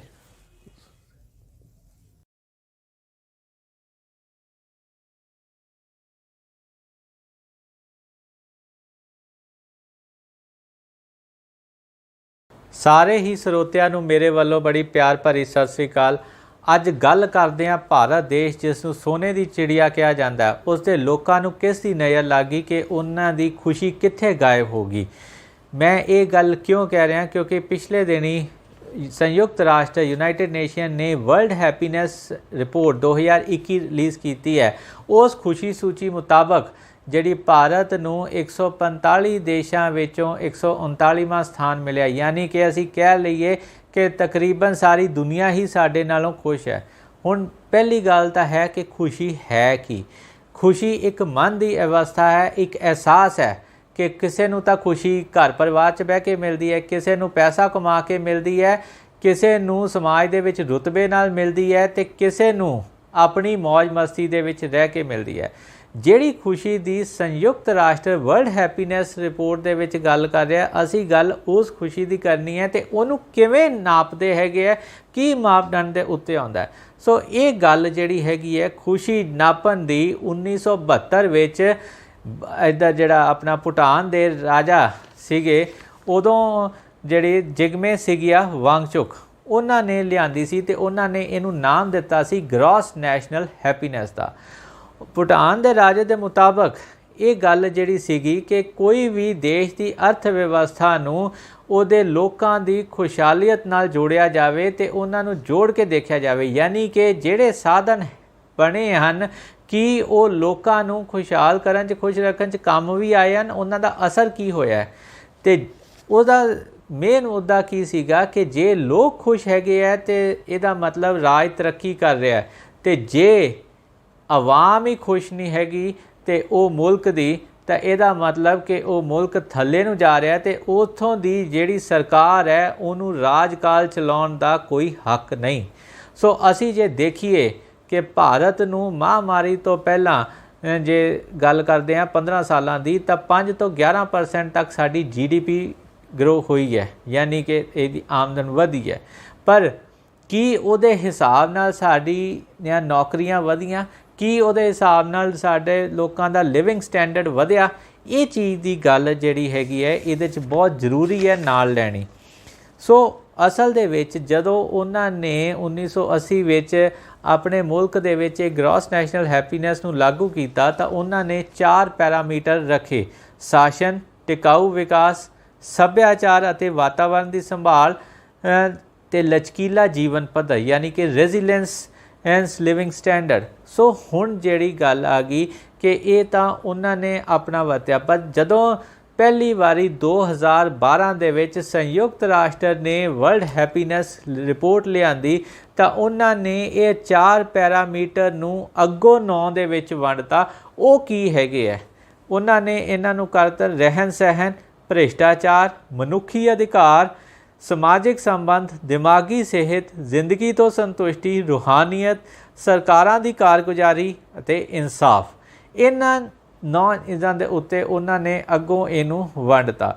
ਹੁਣ ਜਦੋਂ ਸੰਯੁਕਤ ਰਾਸ਼ਟਰ ਇਹਨਾਂ 'ਤੇ ਸਟੱਡੀ ਕਰਦਾ ਤਾਂ ਉਹ ਗੈਲਪ ਵਰਲਡ ਪੋਲ ਡਾਟਾ ਚੱਕਦਾ, ਉਹਦੇ 'ਤੇ ਜਿਹੜੀ ਕੰਟਰੀ ਲੈਡਰ ਆਫ ਸੈਟਿਸਫੈਕਸ਼ਨ ਹੈ ਉਹ ਲਾਈ ਜਾਂਦੀ ਹੈ, ਯਾਨੀ ਕਿ ਉਹਦੇ ਵਿੱਚ 0 ਤੋਂ 10 ਤੱਕ ਮੁਲਕਾਂ ਨੂੰ ਰੈਂਕ ਦਿੱਤੇ ਜਾਂਦੇ ਹੈਗੇ ਆ। ਹੁਣ ਜਿਹੜੇ ਮੁਲਕ 7 ਤੋਂ 10 ਦੇ ਵਿੱਚ ਆਉਂਦੇ ਹੈਗੇ ਆ, ਯਾਨੀ ਕਿ ਉਹ ਮੁਲਕ ਹੈਗੇ ਆ ਜਿਨ੍ਹਾਂ ਨੂੰ ਅਸੀਂ ਖੁਸ਼ਹਾਲ ਪ੍ਰਫੁੱਲਤ ਦੇਸ਼ ਕਹਿੰਦੇ ਹਾਂ, ਥਰਾਈਵਿੰਗ ਕਹਿੰਦੇ ਹਾਂ। ਜਿਹੜੇ ਮੁਲਕ 4 ਤੋਂ 7 ਦੇ ਵਿੱਚ ਆਉਂਦੇ ਹੈਗੇ ਆ ਉਹਨਾਂ ਨੂੰ ਅਸੀਂ ਸੰਘਰਸ਼ੀ ਕਹਿੰਦੇ ਹਾਂ, ਯਾਨੀ ਕਿ ਸਟਰਗਲਿੰਗ, ਕਿ ਹਜੇ ਉਹ ਸਟਰਗਲ ਕਰ ਰਹੇ ਆ। ਤੇ ਜਿਹੜੇ 0 ਤੋਂ 4 ਦੇ ਵਿੱਚ ਆਉਂਦੇ ਹੈਗੇ ਆ ਉਹ ਦੁਖੀ, ਯਾਨੀ ਕਿ ਸਫਰਿੰਗ, ਉਹਨਾਂ ਦੀ ਤਾਂ ਸਫਰਿੰਗ ਚੱਲ ਰਹੀ ਹੈਗੀ ਹੈ। ਅਸੀਂ ਇਸ ਵਕਤ ਜਿਹੜੀ ਸਭ ਤੋਂ ਹੇਠਲੀ ਸ਼੍ਰੇਣੀ 0 ਤੋਂ 4 ਵਾਲੀ ਹੈ ਉਹਦੇ ਵਿੱਚ ਆਉਂਦੇ ਆ 3.82 ਅੰਕਾਂ ਨਾਲ। ਤੇ ਸਾਡੇ ਨਾਲ ਜਿਹੜੇ ਮੁਲਕ ਹੈਗੇ ਆ ਉਹ ਸੁਡਾਨ, ਜ਼ਿੰਬਾਬਵੇ, ਠੀਕ ਹੈ ਵੀ ਆ, ਇਹ ਸਾਰੇ ਮੁਲਕ ਸਾਡੇ ਨਾਲ ਹੈਗੇ ਆ। ਸੋ ਅਸੀਂ ਜਮਾਂ ਹੇਠਲੇ ਪੱਧਰ 'ਤੇ ਆ ਗਏ ਹਾਂ। ਇੱਥੋਂ ਤੱਕ ਕਿ ਸਾਡੇ ਜਿਹੜੇ ਆਂਢੀ ਗੁਆਂਢੀ ਮੁਲਕ ਹੈਗੇ ਆ ਜਿਵੇਂ ਚੀਨ, ਬੰਗਲਾਦੇਸ਼, ਪਾਕਿਸਤਾਨ, ਇਹ ਵੀ ਦੂਜੀ ਸ਼੍ਰੇਣੀ ਦੇ ਵਿੱਚ ਆਉਂਦੇ ਆ, ਸੰਘਰਸ਼ੀ ਦੇ ਵਿੱਚ, ਤੇ ਅਸੀਂ ਇੱਥੋਂ ਵੀ ਥੱਲੇ ਆ ਗਏ ਹਾਂ। ਇਹੀ ਸਾਡੇ ਸੋਚ ਦੀ ਵਜ੍ਹਾ ਹੋਣੀ ਚਾਹੀਦੀ ਹੈ ਕਿ ਜਿਨ੍ਹਾਂ ਨੂੰ ਅਸੀਂ ਮਾੜਾ ਕਹਿ ਰਹੇ ਹਾਂ ਕਿ ਉਹ ਆਪਣੀ ਆਵਾਮ ਲਈ ਇੰਨੇ ਚੰਗੇ ਹੋ ਗਏ ਕਿ ਅੱਜ ਉਹ ਸਾਡੇ ਨਾਲੋਂ ਵੀ ਉੱਤੇ ਹੈਗੇ ਆ। ਸੋ ਇਹ ਸੋਚਣ ਦੀ ਗੱਲ ਹੈਗੀ ਹੈ। ਹੁਣ ਜਿਹੜੇ ਛੋਟੇ ਦੇਸ਼, ਫਿਨਲੈਂਡ ਹੋ ਗਿਆ ਜਿਹੜਾ 4 ਸਾਲਾਂ ਤੋਂ ਲਗਾਤਾਰ ਪਹਿਲੇ ਨੰਬਰ 'ਤੇ ਆ ਰਿਹਾ, ਫਿਰ Denmark, Ireland, Germany, Switzerland, Sweden, ਇਹ ਮੁਲਕ ਜਿਹੜੇ ਹੈਗੇ ਹੈ ਇਹ ਉੱਪਰ ਕਿਉਂ ਹੈਗੇ ਹੈ? ਕਿਉਂਕਿ ਇਹਨਾਂ ਨੇ ਨਾਰਡਿਕ ਮਾਡਲ ਲਾਇਆ। ਨਾਰਡਿਕ ਮਾਡਲ ਦੇ ਵਿੱਚ 3 ਚੀਜ਼ਾਂ ਦੀ ਮਿਸ਼ਰਣ ਹੈ। ਨਾਰਡਿਕ ਮਾਡਲ ਕੀ ਕਹਿੰਦਾ ਹੈਗਾ? ਸਭ ਤੋਂ ਪਹਿਲੀ ਚੀਜ਼ ਕਿ ਕੈਪੀਟਲਿਸਟ ਇਕੋਨਮੀ, ਪੂੰਜੀਕਰਨ, ਦੂਜੀ ਚੀਜ਼ ਮਾਰਕੀਟ ਕੁਸ਼ਲਤਾ ਅਤੇ ਤੀਜੀ ਚੀਜ਼ ਸਮਾਜ ਭਲਾਈ। ਸਭ ਤੋਂ ਵੱਧ ਧਿਆਨ ਉਹ ਇਸ ਚੀਜ਼ ਦਾ ਰੱਖਦੇ ਆ, ਭਾਵ ਕਿ ਸਾਰੇ ਵਰਗਾਂ ਦੀ ਆਮਦਨ ਦਾ ਜਿਹੜਾ ਹੈਗਾ ਉਹਨੂੰ ਧਿਆਨ 'ਚ ਰੱਖਿਆ ਜਾਵੇ, ਉਹਨੂੰ ਬਰਾਬਰੀ ਅਤੇ ਸਮਾਨਤਾ ਦਿੱਤੀ ਜਾਵੇ ਤਾਂ ਅਸੀਂ ਖੁਸ਼ਹਾਲ ਰਹਿ ਸਕਦੇ ਹਾਂ। ਕਿ ਇਕੱਲਾ ਪੂੰਜੀਕਰਨ ਨਹੀਂ ਸਾਨੂੰ ਖੁਸ਼ਹਾਲ ਰੱਖ ਸਕਦਾ। ਇਹ ਚੀਜ਼ ਸਾਨੂੰ ਬੜੀ ਧਿਆਨ ਰੱਖਣ ਦੀ ਲੋੜ ਹੈ ਸਾਡੀਆਂ ਸਰਕਾਰਾਂ ਨੂੰ ਇਸ ਵੇਲੇ। ਸੋ ਅੱਜ ਹੁਣ ਜੇ ਅਸੀਂ ਗੱਲ ਕਰੀਏ ਕਿ ਇਹ ਸਾਰੀ ਜ਼ਮੀਨ ਕਿੱਥੇ, ਤਾਂ ਅਸੀਂ ਗੱਲ ਕਰ ਰਹੇ ਸੀ ਕਿ ਸਾਡਾ ਦੇਸ਼ ਤਾਂ ਹੁਣ ਵਿਕਸਿਤ ਦੇਸ਼ਾਂ ਦੇ ਵਿੱਚ ਆ ਰਿਹਾ ਹੈਗਾ। ਸਾਡੇ ਦੇਸ਼ ਦੀ ਤਾਂ ਤਰੱਕੀ ਜਿਹੜੀ ਹੈਗੀ ਹੈ ਸੁਪਰ ਪਾਵਰ ਬਣਦੀ ਹੈ। ਤਾਂ ਉਹ ਇੱਕਦਮ ਕੀ ਹੋਇਆ ਕਿ ਉਹ ਇਹਨਾਂ ਖੁਸ਼ੀ ਦੇ ਮੁਲਾਂਕਣ 'ਤੇ ਹਰ ਸਾਲ ਡਿੱਗਦਾ ਹੀ ਤੁਰਿਆ ਜਾ ਰਿਹਾ।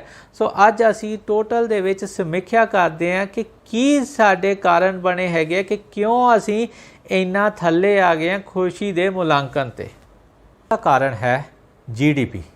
ਪਿਛਲੇ ਕੁਝ ਸਾਲਾਂ ਵਿੱਚ ਸਾਡੇ ਦੇਸ਼ ਦੀ ਅਰਥ ਵਿਵਸਥਾ ਯਾਨੀ GDP ਤਾਂ ਵਧੀ ਹੈ, ਪਰ ਉਹਦੇ ਅਨੁਕੂਲ ਜਿਹੜੀ ਲੋਕਾਂ ਦੀ ਆਮਦਨ ਦੇ ਵਿੱਚ ਵਾਧਾ ਨਹੀਂ ਹੋਇਆ, ਯਾਨੀ ਕਿ ਬਹੁਤਾ ਪੈਸਾ ਜਿਹੜਾ ਉਤਲੇ ਹੱਥਾਂ 'ਚ ਹੀ ਰਹਿ ਗਿਆ, ਕੁਛ ਹੱਥਾਂ 'ਚ ਥੱਲੇ ਤੱਕ ਆਇਆ ਹੀ ਨਹੀਂ।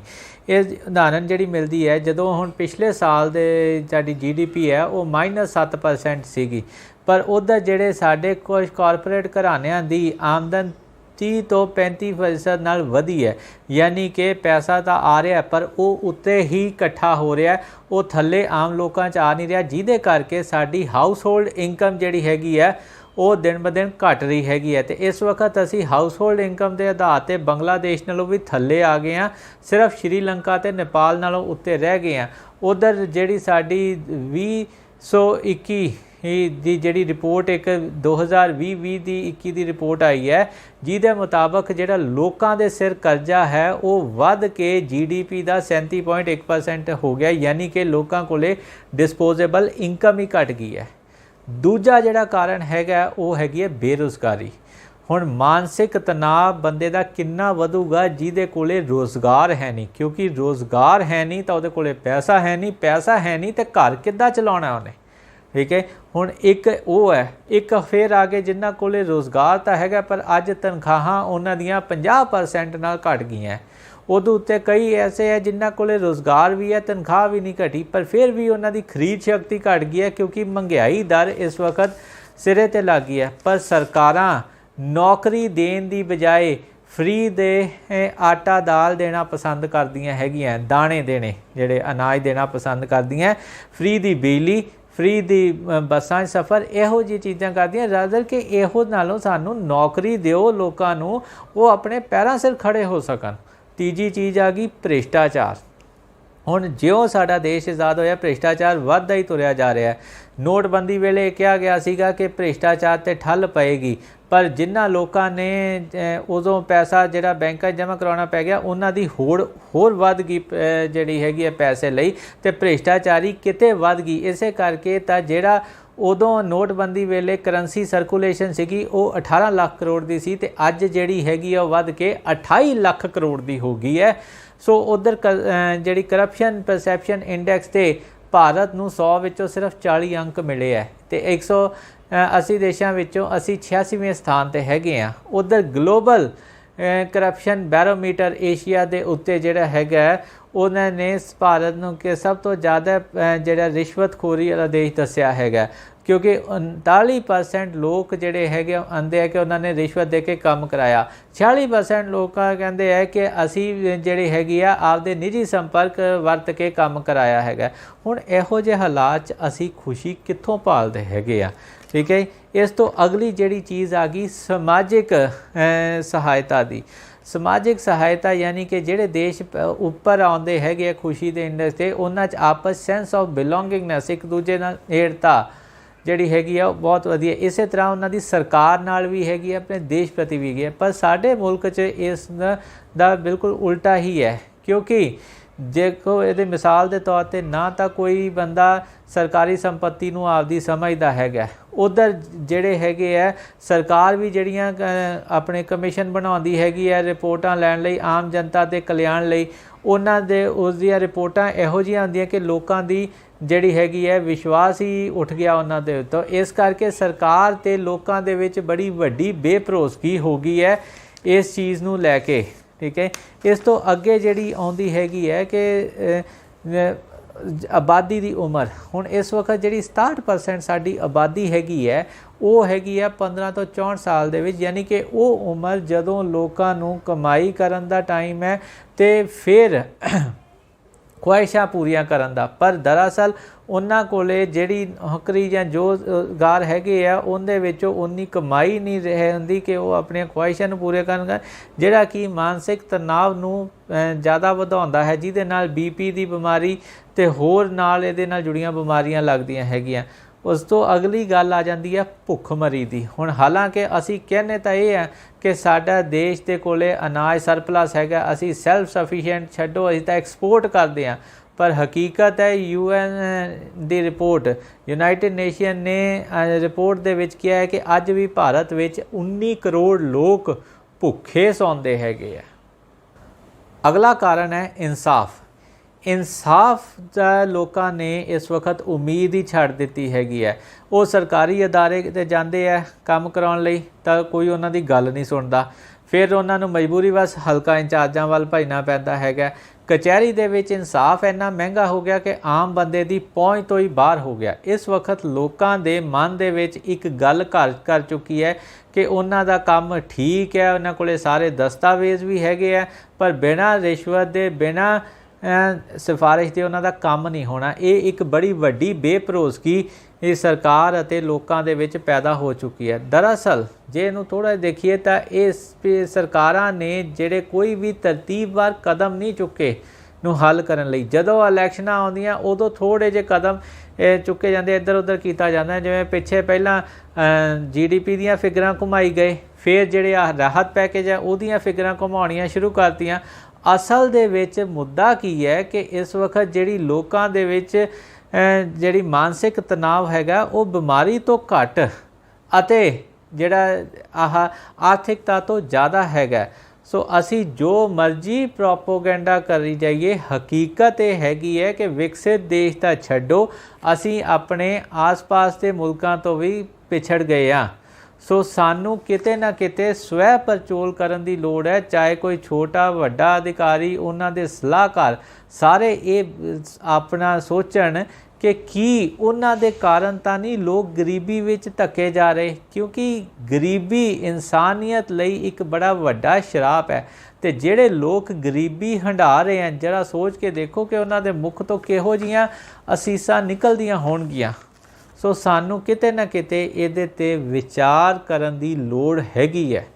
ਧੰਨਵਾਦ।